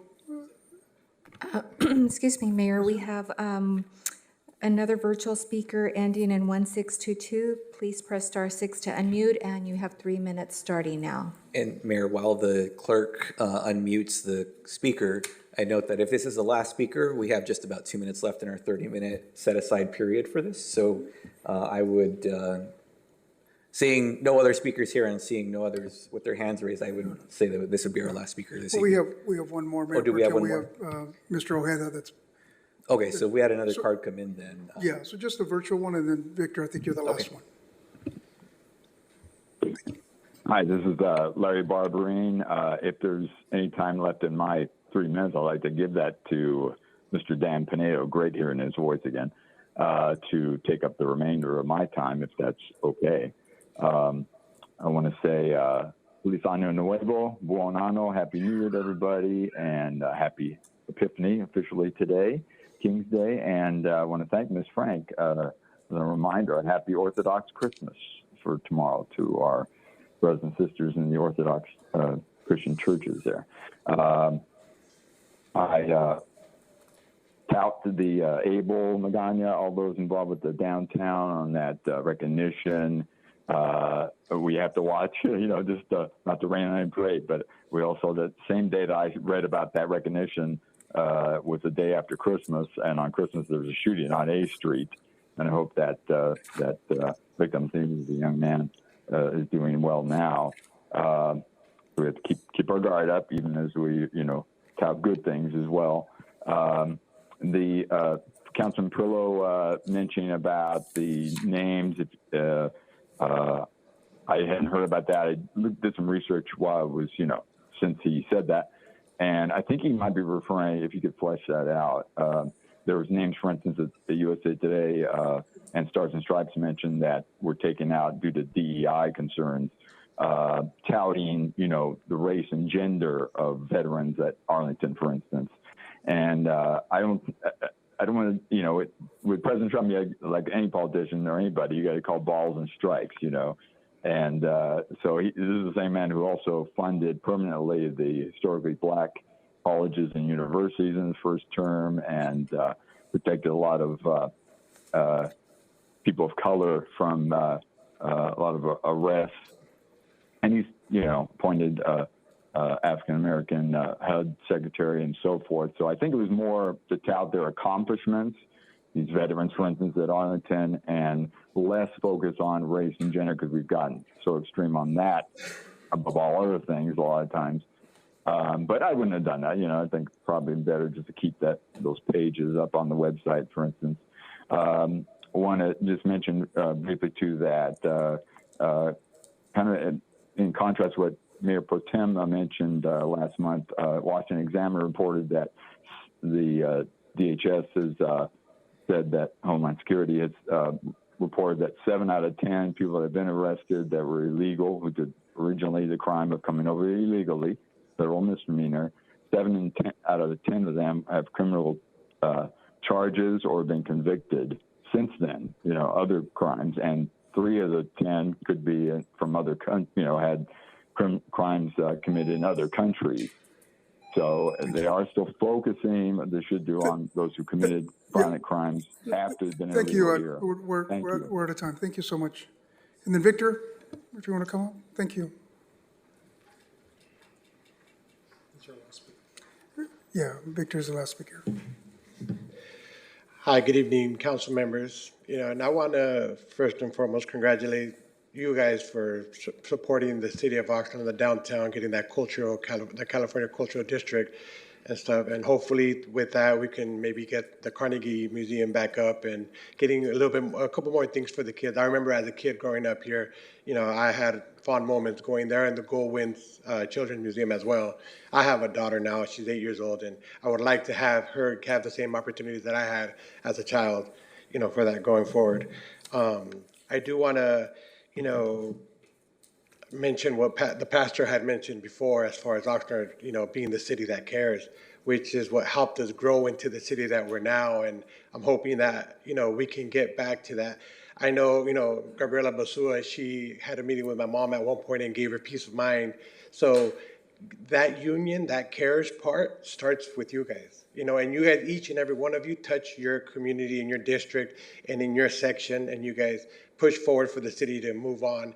And as myself, being a community member, I'd like to also, offer myself, because I do hear that there's issues with not having enough people to go on the committee, then I'll join a committee, or maybe 2. And I implore that whoever's watching at home could do your part as a community member as well, and not just let the council members, force it all on them. Sir Mayor, I know you've just been in this for 13 months. We all as a community union can come together and, not push people away, but more so let's help each other out to make the city work better, which is ultimately what we should all want. Now, the fact of, you guys get the, part of my language, the bad part of the stick, then, it sucks, but at the same time, you guys do a good part, whether it's Micaela, whether it's Mr. Perello, whether it's Pro Mayor Turan, even Gabriela Rodriguez.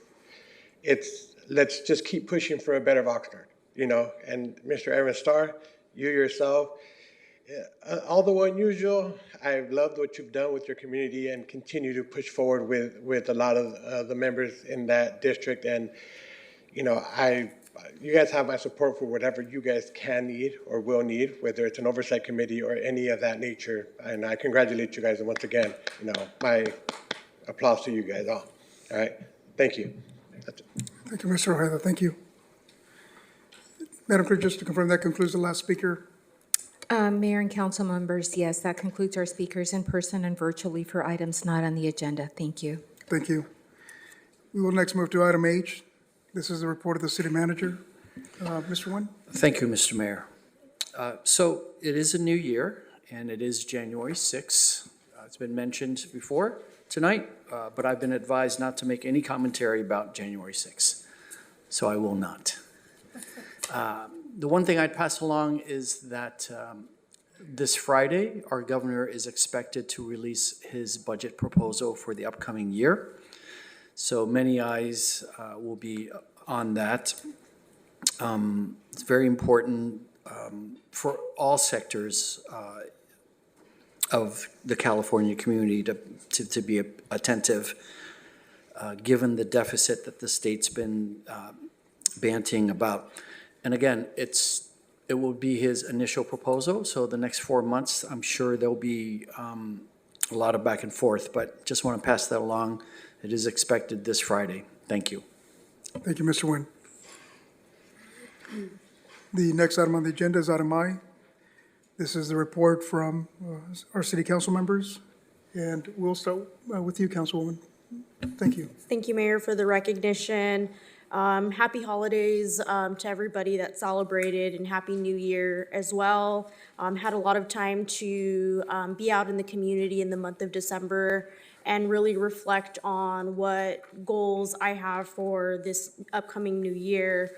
And as a part of that, I think one of the biggest initiatives that I've championed early on is really wanting to make sure that not only do we consider the current generation of leaders, but also preparing the next generation of leaders. And so my goal this year is to meet with all of the schools within my district to really ensure that they know who their representatives are. I know a lot of our family members have many things that are on their plate, so meeting them where they are, which is oftentimes in the schools or out in community, PTA meetings, is something that I look forward to doing. So this Thursday, I'll actually be at Blackstock's schools meeting with parents and families to really understand the needs and concerns of the community there, and really look forward to building a relationship with all of our school principals, whether it's our middle schools or high schools in District 6. And I also wanted to share that this Saturday, Southwinds will be having a cleanup at Southwinds Park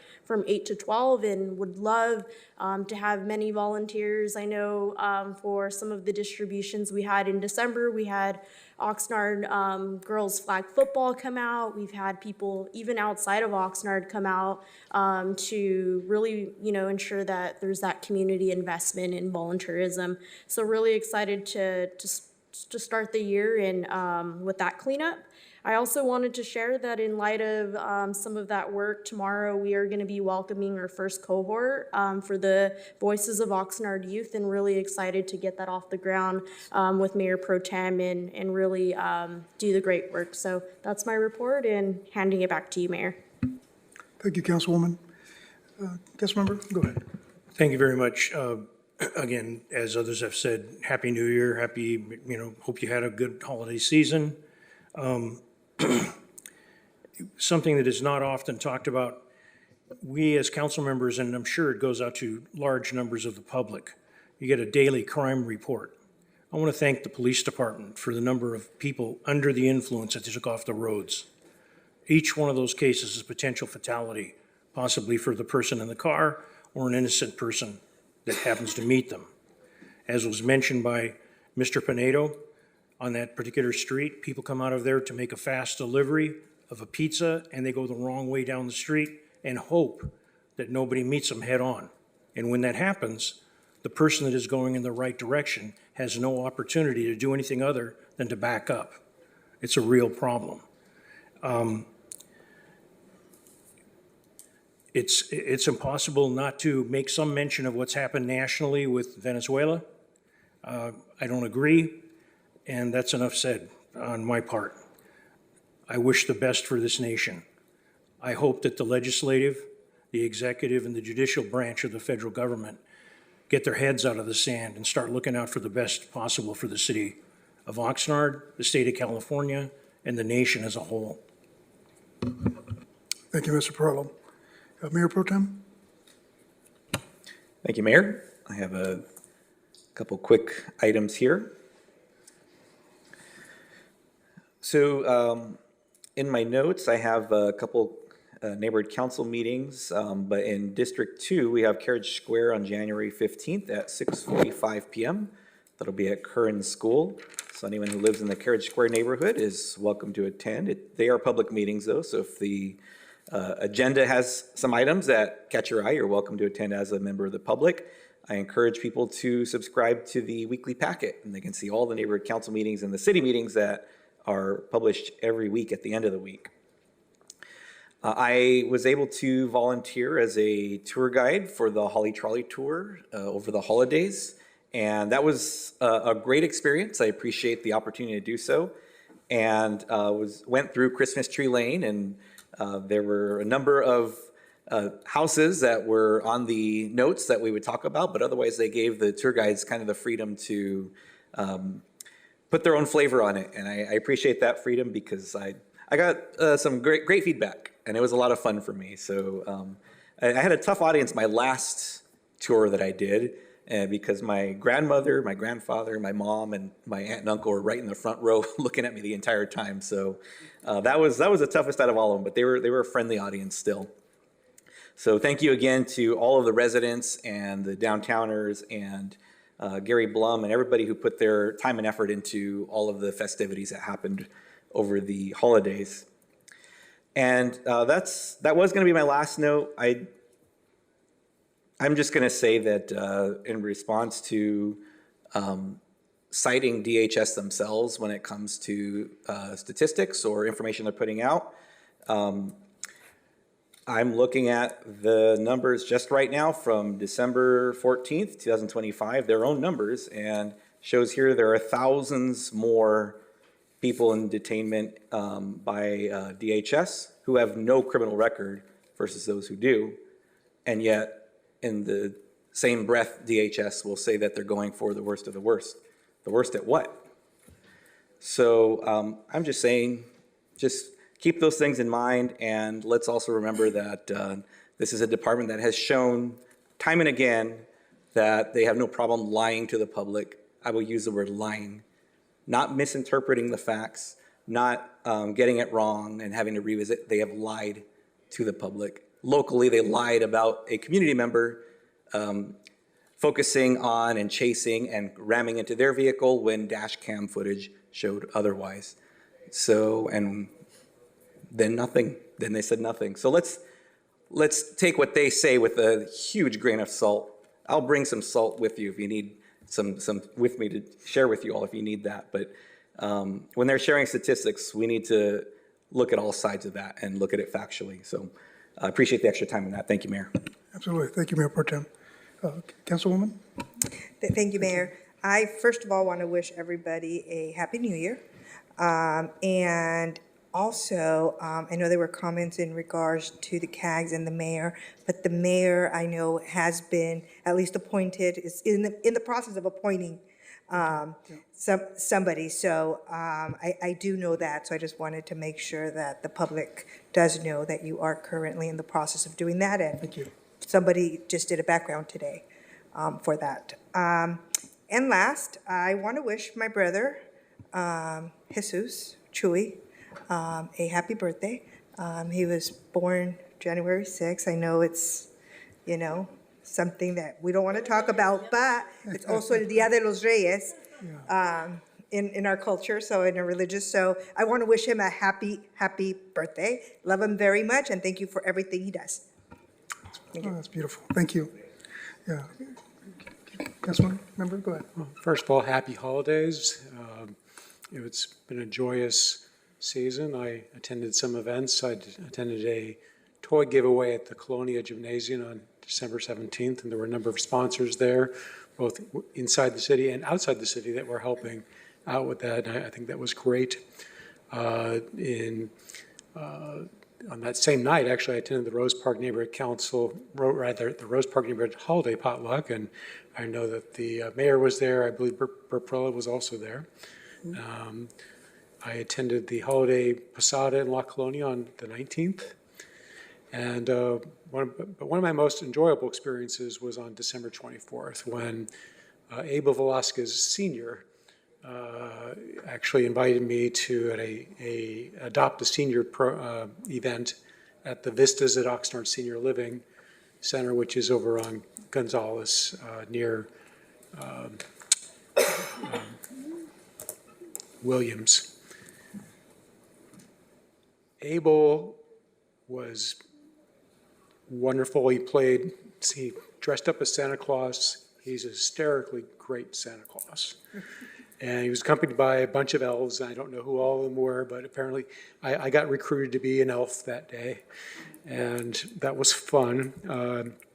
I got to meet with some folks that, Mayor, you and I met with, I think it was a couple folks. One was Father Labonte, and also Elvira Crutcher, which I'm sad to report that she passed away a couple months ago, and she was just such a wonderful person. I think she was 96. She had a great life, and she had her faculties to the very end. She's been a bedrock of the community, and you're familiar with her family. Yes, I am. So she'll be missed. Upcoming, I've got the Ventura Council of Governments meeting on January 8th, which I'll attend as a alternate. And on January 14th, there'll be the East Village Neighborhood Council meeting, which I will be attending. And that's everything. Thank you. Councilmember, Councilwoman? Yes, I know that I shared some of the issues that came up during the holiday season at Christmas Tree Lane, so I apologize for my misspeaking earlier. And I just want to thank city staff again for going out there even after hours and just doing our best. And every day we learn and every day we grow. I also attended some of the other events that were shared, specifically at Casa Lopez. I know that we did like a tamale distribution on the 22nd for about 700 folks who came through. I'm a Kid Who Can did a distribution of toy drive, and that was amazing. A lot of holiday cheer, and Merry Christmas to those who celebrate tomorrow. So I just want to recognize that there are a lot of different communities, and as inclusive as we try to be, please don't let us do better. So thank you for that. So I'm a Kid Who Can. We helped bring joyous memories or just celebrate the holidays for 265 families. And I know, I don't want to steal your thunder, Mayor, but I know Young Quicks at Wainimi High School also had their amazing distribution for our youngsters. So even my college students says, oh, I remember he used to do that for us while we were in high school. Last but not least, I had the opportunity to go on tour along with Mayor Pro Tem Teran of the Navigation Center, and they are doing amazing work. 110 beds. I'm glad that it opened before the atmospheric river and the rains. So I'm very grateful for everybody making that happen behind the scenes and the units that are up for rent. So there's a lot of great things happening there. And last but not least, in my last comments from the last meeting that we had, I had mentioned some of the traffic flow, and I know we're going to talk about it, so I won't get in detail in terms of Kamala Elementary School. I did have a trustee, Rose Gonzalez, reach out to me just to see how we could strengthen our relationship. I am sharing the report that was put together by our Public Works and the initiative that we'll be talking about later today. So I look forward to some type of partnership, or at least making sure that the work that's been put together from our engineering team and folks just working on a plan don't go unnoticed. So I really do appreciate folks listening to these reports and following up because that allows us to become that bridge when possible. So I think that's it for right now, but thank you all. And again, happy holidays. I know many of us are missing cutting the Rosca de Reyes, but we're happy to be here today. Thank you, Councilwoman. And Mayor Pro Tem, go ahead. You have some additional. I signed up. Thank you, Mayor. Just a quick item that I did leave off. I'd be remiss if I didn't congratulate our Senator Monique Limon, who was just sworn in as Senate President Pro Tem for our state legislature. And so congratulations to Senator Limon. And she's been a great partner, I think, with the city of Oxnard. And I feel fortunate to be able to work with her. And I'm sure many of us who've had the opportunity to do so would say so as well. And so I just wanted to acknowledge that. And I will second what Councilwoman Basua mentioned. At a recent meeting, I did see on your desk, you did have the binder for the applications for the kegs. So I know the work has been happening, so. I think I know several other backgrounds, but thank you for pointing that out. I appreciate that. And look, I just want to speak about the obvious, right? We had a very challenging time. Many of us who are long-term members of this community recognize that this last year has been the most difficult, I think, politically that we've seen, at least in our generation. Right, and so it's been extremely difficult for many of us here to navigate. I know for me, I'm trying to walk a straight line go this way. It's like, go this way. It's been difficult, right? So that's where I think leadership comes in, where we are true to who we are, true to our character, true to for what we stand for. And I think you've seen many of us that are here. This job it's a lot of volunteer work, right? We do it because we genuinely, sincerely care about community and trying to make it better. And so a lot of the passionate conversations that are held here, as well as some of the speakers that come up, I get it. It's because equally we all want the same thing. We want our community to be better. But I can tell you, when we speak about actions, I personally have started this whole year meeting business owners, very strategically going door to door, meeting our business owners, just connecting with them, our homeowners. That's why some of you follow me on social media realize how busy I am, because I very purposefully and very intentionally go out there and interact with people. But in those interactions, you get homework out of it. People are asking for something or wanting you to look into something. That's what we do. And I tell you, at a meeting with our executive leadership team, we've got a great, great staff that is committed to making this city better. And if you see the amount of work that they do, you can understand from their perspective how tirelessly they work to make our city better. That's not to say that we can't always do more, because certainly that's the input we get. And I tell you, when we bring issues forward, they recognize it. Like, yes, you know what, maybe we erred here, or there was a misstep here, but let's correct it. Let's have those robust conversations, and let's intentionally work to do better. And I can tell you those things are happening. And that's why I'm such a believer in our democracy, because we are conduits to your voice. What it is that's important to you is certainly important to us, and we convey that to our executive leadership team to make those things happen for us. And they're doing it. They're absolutely doing it. And so I'm just thrilled that we have who we have here on board, from Pingilly to our city manager, city attorney, and everybody else. Because when you bring issues, it's like not on the defensive, but okay, let's recognize it. Let's try to move on, or let's have a good conversation about it, and we move forward. Because ultimately, it's evolution. We want to keep pushing. So my commitment to you for this next year is I will continue to meet with all our departments. I will try very intentionally to make all of our neighborhood council meetings that are present to go out there and just hear and present to our community, as well as continue my relationships with the schools, because I am a proponent of our youth, because they're ultimately our next generation, and for them to get connected with our local government. And as you know, my principal thing for me is modernizing and beautifying our city.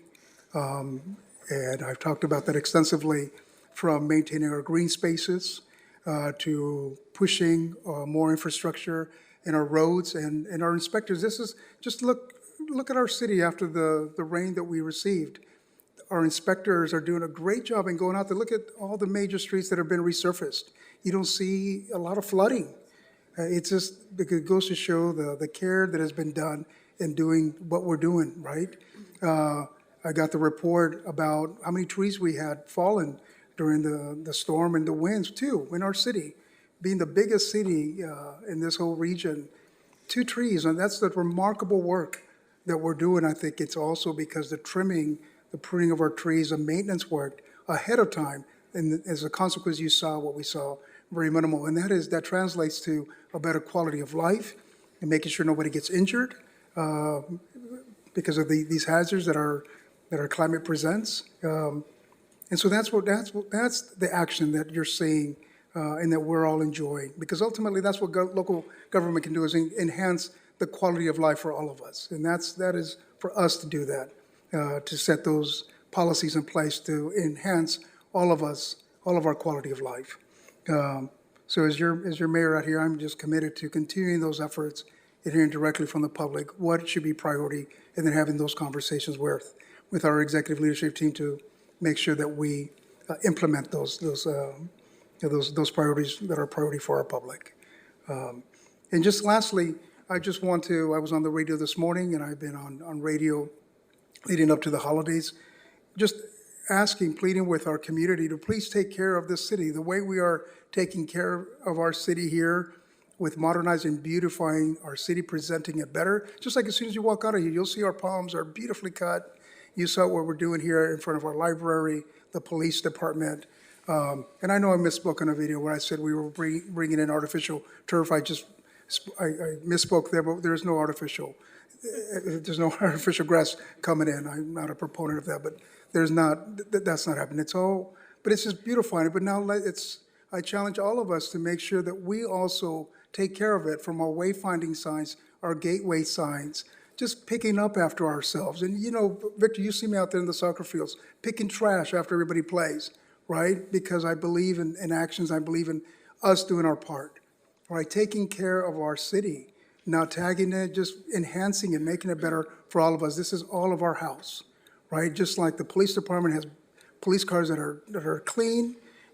I think for anybody coming in or living in this city, I think if it presents well, if you've got police cars, if you've got our city trucks, our fire trucks, our city buildings, which is essentially is yours, it's ours. If it presents well, it showcases that this is a city that absolutely cares and takes pride in our city. And I ask all of you here and also that are watching to please help us take care of this city so that it's beautiful for all of us to enjoy. Because that's how we're going to get just joy in living here, but also that it enhances businesses to come in, our quality of life is better, and so we all benefit as a result of us collectively taking care of it. So that's my ask of all of us. Thank you. And then with that, I think that concludes, unless anybody else has any other comments to make. If not, then we'll go to the next item on the agenda. And the next item is the review of our info consent agenda.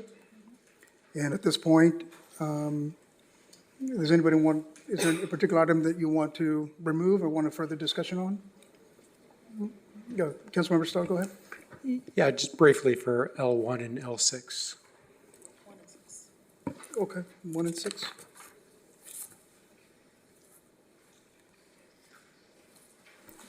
And if we want to vote on the other items, I believe that only number 4 is one where there's no action required, so we can vote on the remainder. If you move, I'll second that. I'll make that motion to vote on the non-action, rather, the ones that require action that are not 1 and 6. So it would be 2, 3, 2, 3, 5, 5, 7, and 8. 7, 8, yep. Are there any public comments on any of the agenda items? Mayor and council members, we do not have any public speakers for the information and consent agenda. Thank you. Thank you.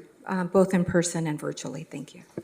Thank you, Madam Clerk. We have a first and a second to approve the other items with the exception of item 4, which is just which is a receive and file item. Councilmember Perallo? Yes. Councilwoman Bettis? Yes. Councilwoman Rodriguez? Aye. Councilman Starr? Yes. Councilwoman Basua? Yes. Mayor Pro Tem Teran? Yes. Mayor MacArthur? Yes. And this motion carries 7-0. Thank you. Thank you, Madam Clerk. And we will start with the first item you pulled, Councilmember Starr. This is L1. Mostly, I just wanted this to be a separate vote because I intend to abstain on it. Okay. There's currently litigation involved with contribution limits. And I think, as you probably know, I'm philosophically opposed to them because I think they're a violation of the First Amendment. I understand that my view is maybe the minority view here. And that's the only reason why I wanted this pulled, is so I can vote separately to abstain. And just for those watching that are not following the written item, this is, L1 is from the City Clerk Department. The subject entails campaign contribution and loan limit adjustment. The recommended action is that the City Council adopt a resolution adjusting campaign contribution limits and loan limits set forth on sections 2-443 and 2-444 of the Oxnard City Code. This item did not originate in committee. Is there any further discussion on this? Mayor Pro Tem? All right, thank you, Mayor. And thank you, Madam Clerk, for the update on this. And just so that the public is clear on it, since it's pulled as an agenda item or pulled from the consent calendar for discussion, there are contribution limits that the voters enacted in the 2020 election.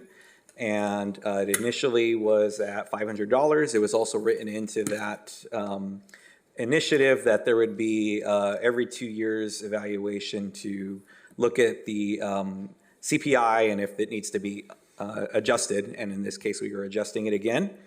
And so for those running for the office of City Council and those running for mayor, city clerk, and city treasurer, this would apply to them at different levels because council's by district and mayor, clerk, and treasurer are at large.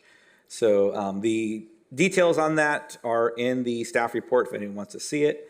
I will share that prior to being on council, I was absolutely a proponent of reining in the amount of money that is going into elections at all levels, local, county, state, federal.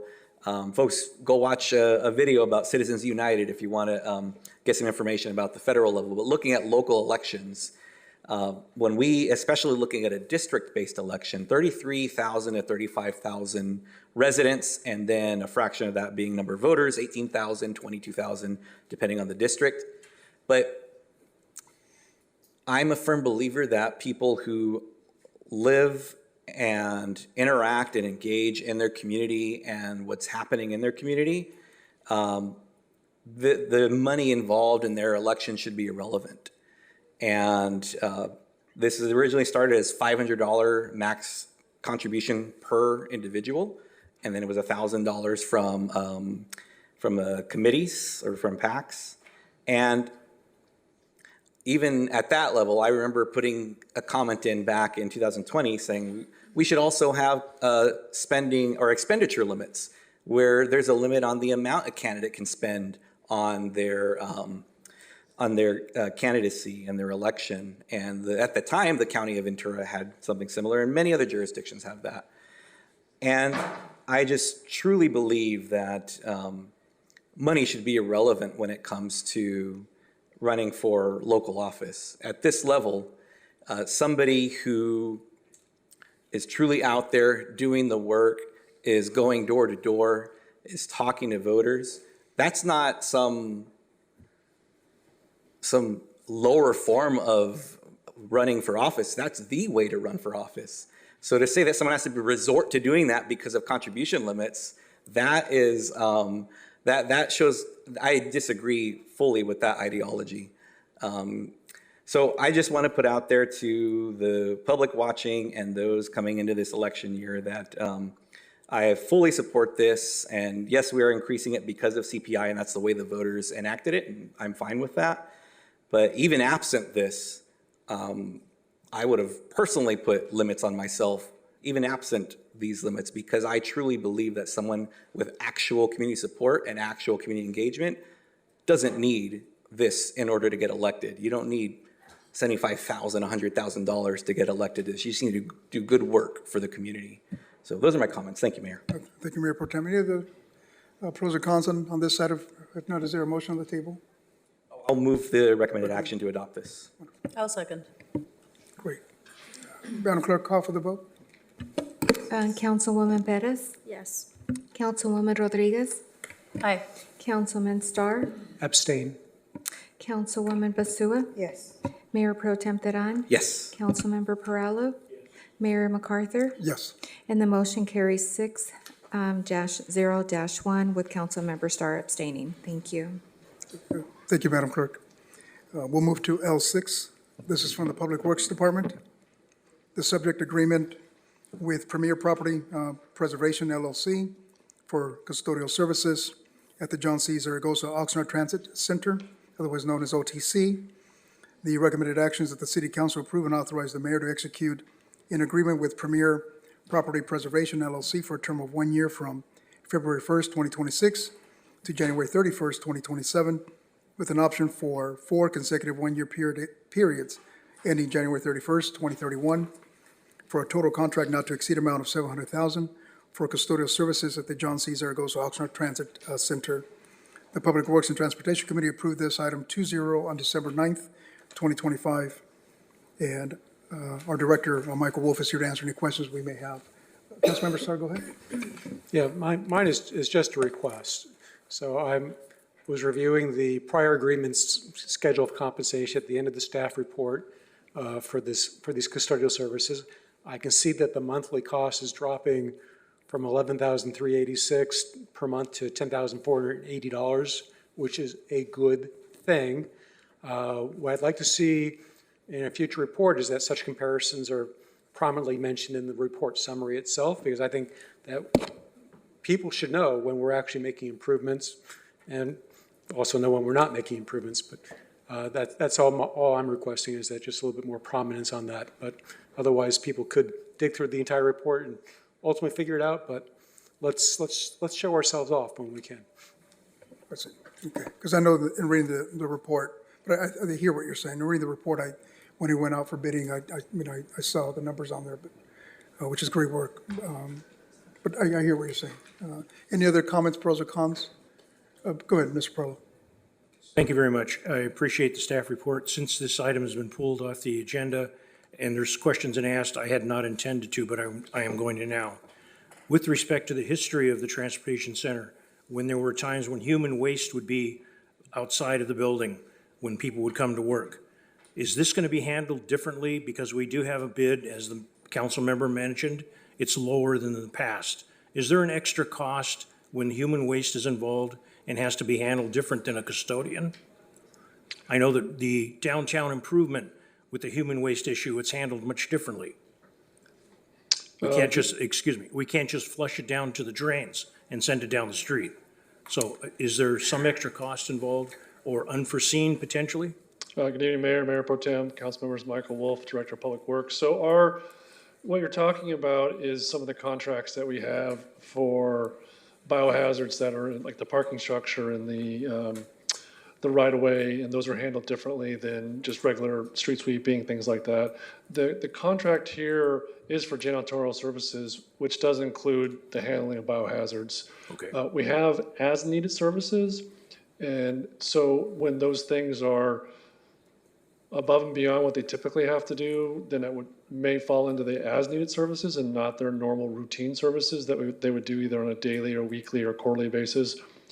So the question's a little bit, has two parts to it. One is that part of their routine process is to clean up the restrooms, that may or may not include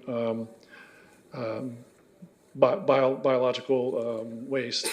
The other part of it, if it's not part of the routine, then it would be extra cost for those things. And so there's two parts to that question. Okay. Thank you very much for the clarification. I appreciate it. Thank you, Mr. Perlo. Any other questions? I'll move the recommended action if there's not. Wonderful. I'll second it. Wonderful. Madam Clerk, call for the vote. I'm sorry, Mary, who was it was Mayor moved Pro by Tem. Mayor Pro Tem Move the Teran and motion, second move the motion, and by, he second. thank you. Councilwoman Rodriguez? Aye. Councilman Starr? Yes. Councilwoman Basua? Yes. Mayor Pro Tem Teran? Yes. Councilmember Perallo? Yes. Councilwoman Bettis? Yes. Mayor MacArthur? Yes, And this motion carries 7-0. Thank you. thank you. Good.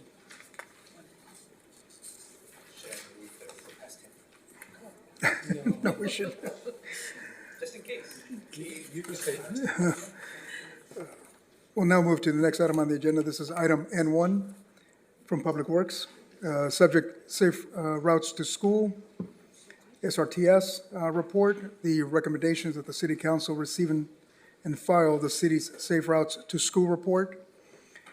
The Public Works and Transportation Committee approved this item 2-0 back on December 9th, 2025, to forward the item to the full City Council to review and receive and file it. Director Michael Wolf is here, along with members of his staff, Jose and Morgan, to answer any questions we may have of them. We'll start with Councilmember Starr. Go ahead. Yeah, just a couple questions. So I'm looking at page 266 of our PDF, and let's see if I got this. I think I got the right page there. It says, in compliance with the California ATP grant, a student travel survey was distributed to schools to gather pre-project and post-project pedestrian and bicycle student travel tallies. During phase one, a total of 13 of 26 schools provided responses reflecting a 50% response rate, which is a reasonable outcome for a survey of this kind. And then it says, post-program data from phase two schools will be collected, analyzed, and reported in fall of 2025. So I'm just wondering, is there going to be some update that will say what the analysis shows? Good evening, Mayor, Mayor Pro Tem, council members. My name is Jose Rivera. I'm from the Traffic Engineering Division. To answer your question, Councilmember Starr, the post surveys are still in the process to be collected. We've been having challenges getting the responses from schools, but we're still working on it. Okay, so we'll get it eventually. And I can see how the city constructed infrastructure changes, like extending a sidewalk and traffic calming measures. I can see how that can improve safety. I'm concerned that the recommendations in this report that require action by the school districts, the operations and program aspects, will just wind up on a shelf somewhere and never be implemented. And the reason why I'm concerned about that is when I look at page 265, the Walk to School Day, the SRTS project team conducted Walk to School Day events in October 2022, 2023, and 2024. Interested schools were provided with flyer and banner templates to encourage student participation. And then it says this, in 2023, no even mention 2022 because I guess the number is 0, but in 2023, 2 schools participated and reported back. And in 2024, 2 schools also participated and reported back following the event. So out of 51 schools, very, very little interest from the school districts.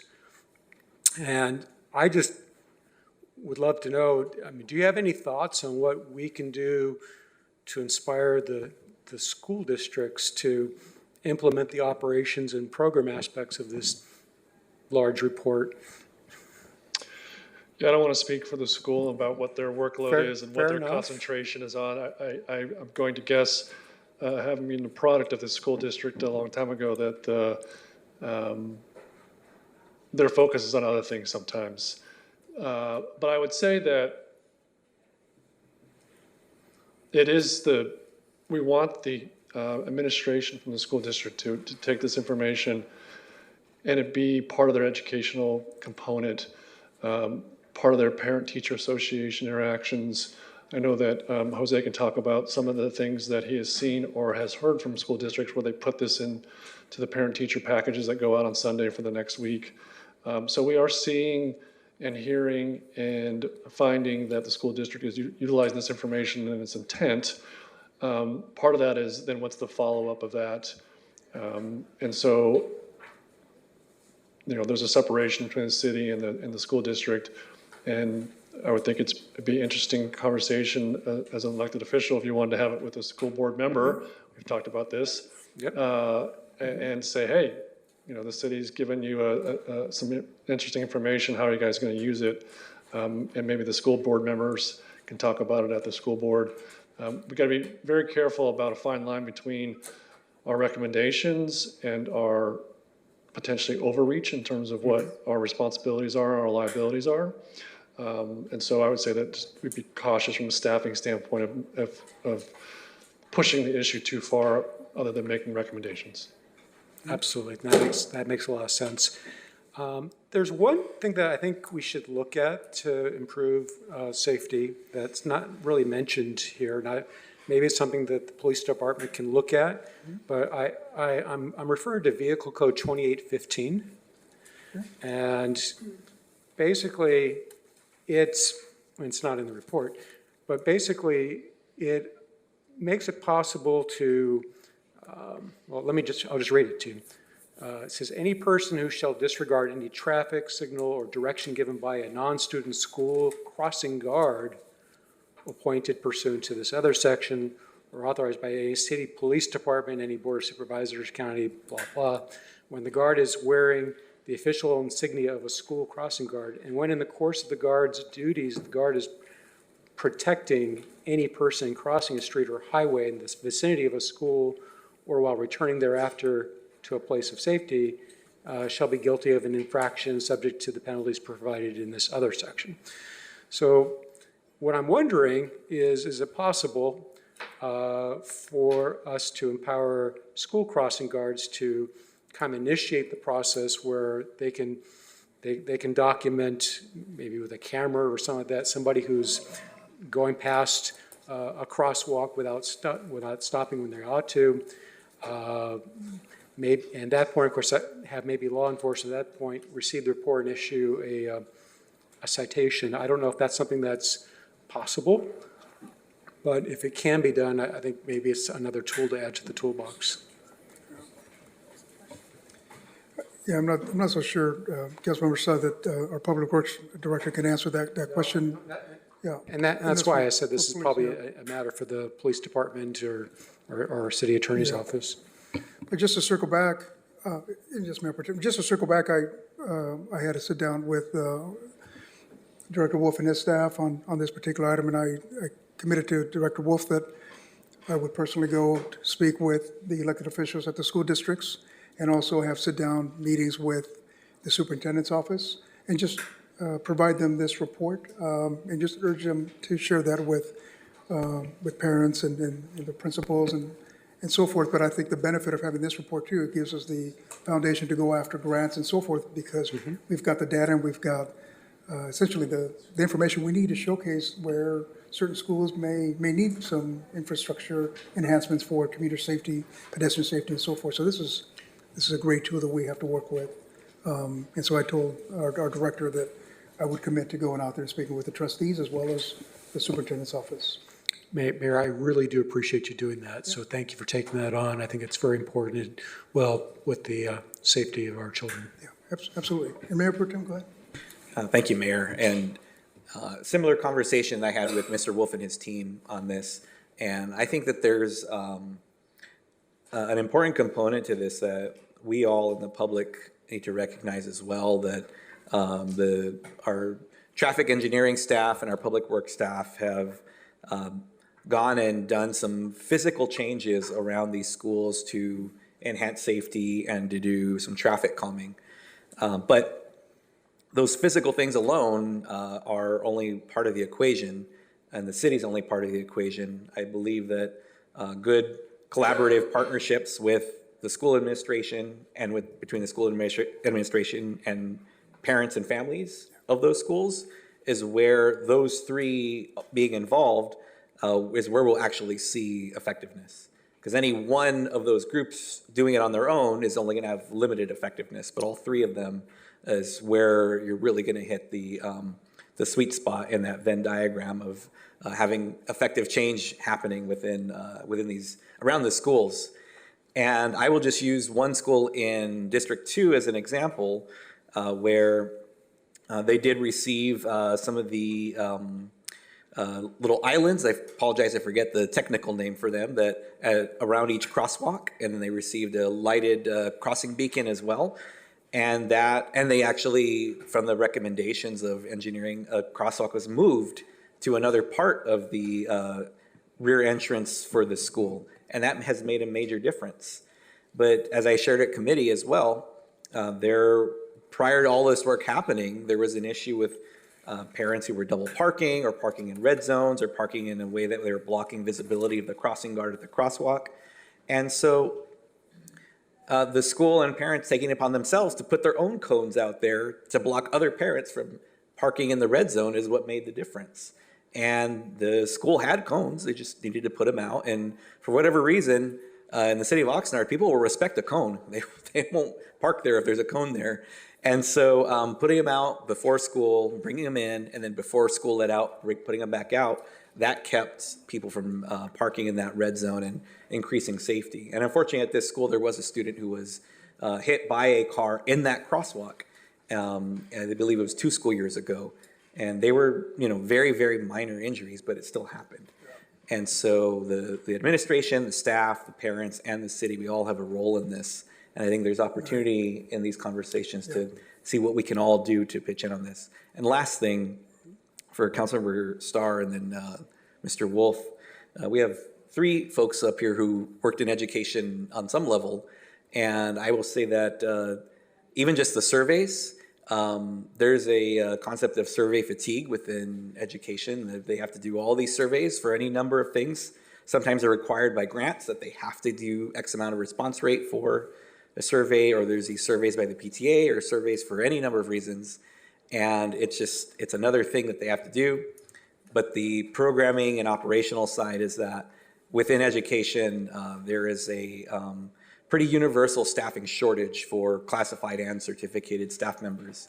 So even if they want to have crossing guards out at every exit and entrance of the school, oftentimes an administrator has to make the decision, do I have a safety person watching the gate to make sure nobody comes in, or do I have a crossing guard? And it's one or the other, just from physical bodies they have with the availability for that type of work.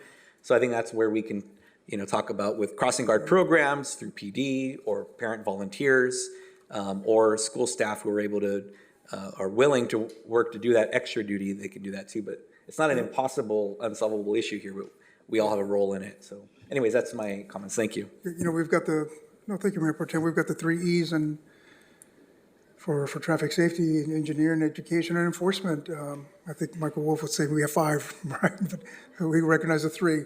But I tell you, it's hard to predict, driver behavior, for example. How do you change that? But I think the schools have, in my experience as a policeman, they've been great partners here recently with taking on the crossing guard responsibility themselves, and also encouraging parents to also volunteer to help with traffic safety. And we recognize it's just the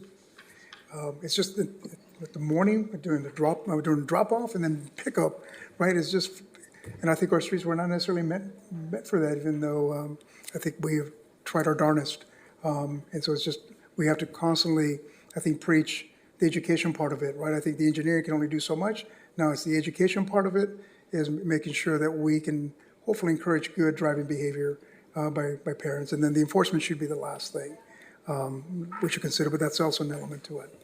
But it's a challenge, but I think this report will give us the opportunity to aggressively go after some grant funding that'll help us as a city.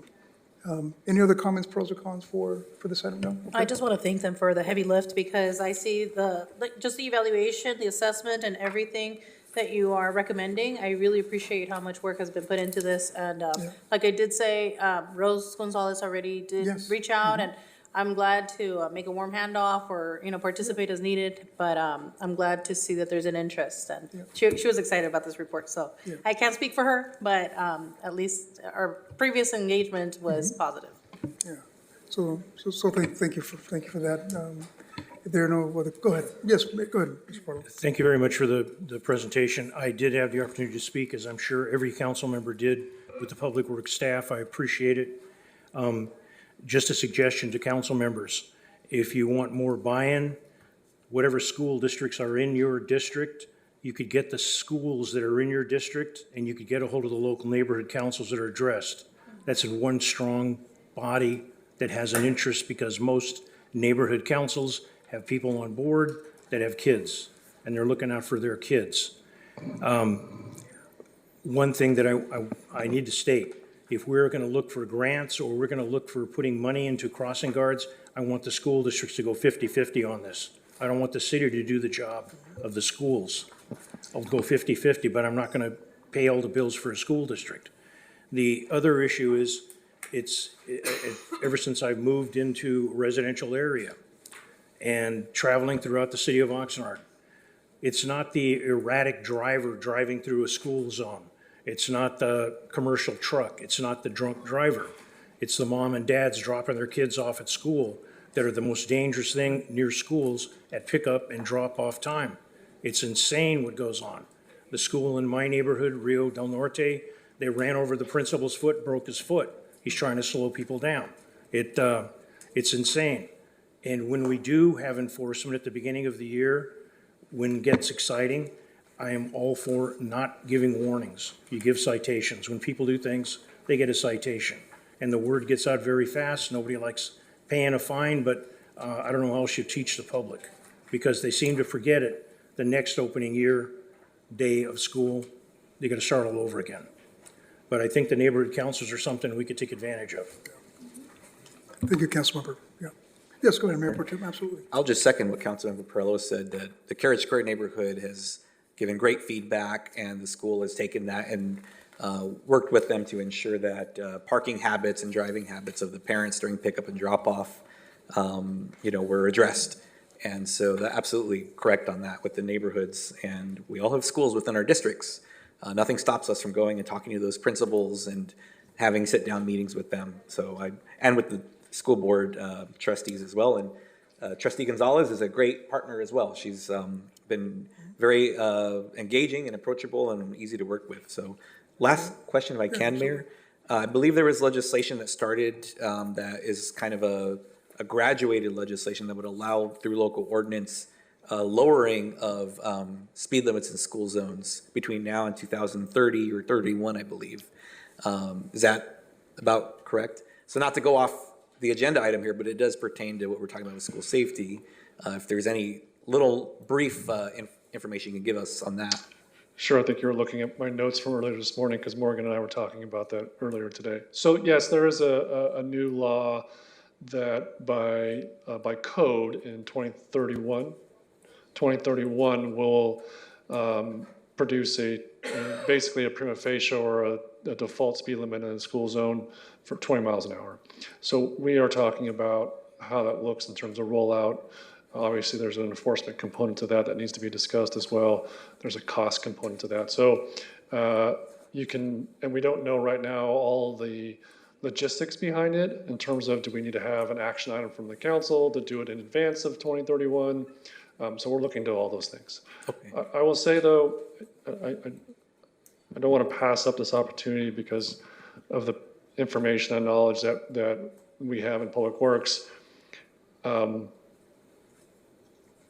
Speed limits are set a certain way.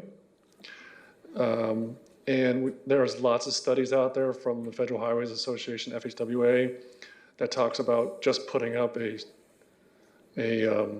lesser speed limit does not typically result in lower speeds. And so while this is a new law that will be in effect 2031, whether or not it actually is fruitful is a different question. And whether or not how that gets enforced is even a bigger question.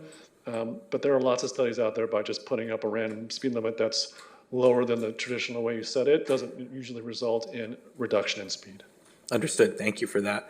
And last thing I'll say, Mayor, there's plenty of studies too to show the difference in impact and injury to a pedestrian when they're hit by a vehicle traveling 30 miles an hour versus 25 versus 20 versus 15. And so those are all important components. And I've been to other states where the speed limit in school zones is lower, but that's just always been that way, or it's been that way for a number of years.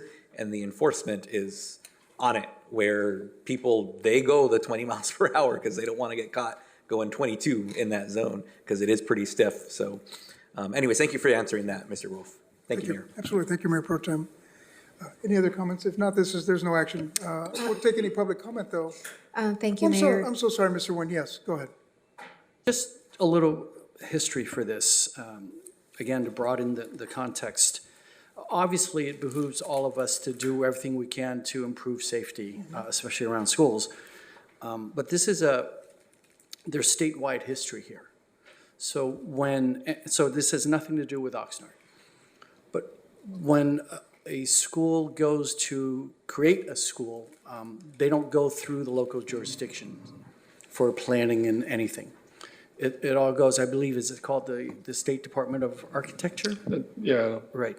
So there's minimal coordination with local jurisdictions about road design and all that. Very minimal. So we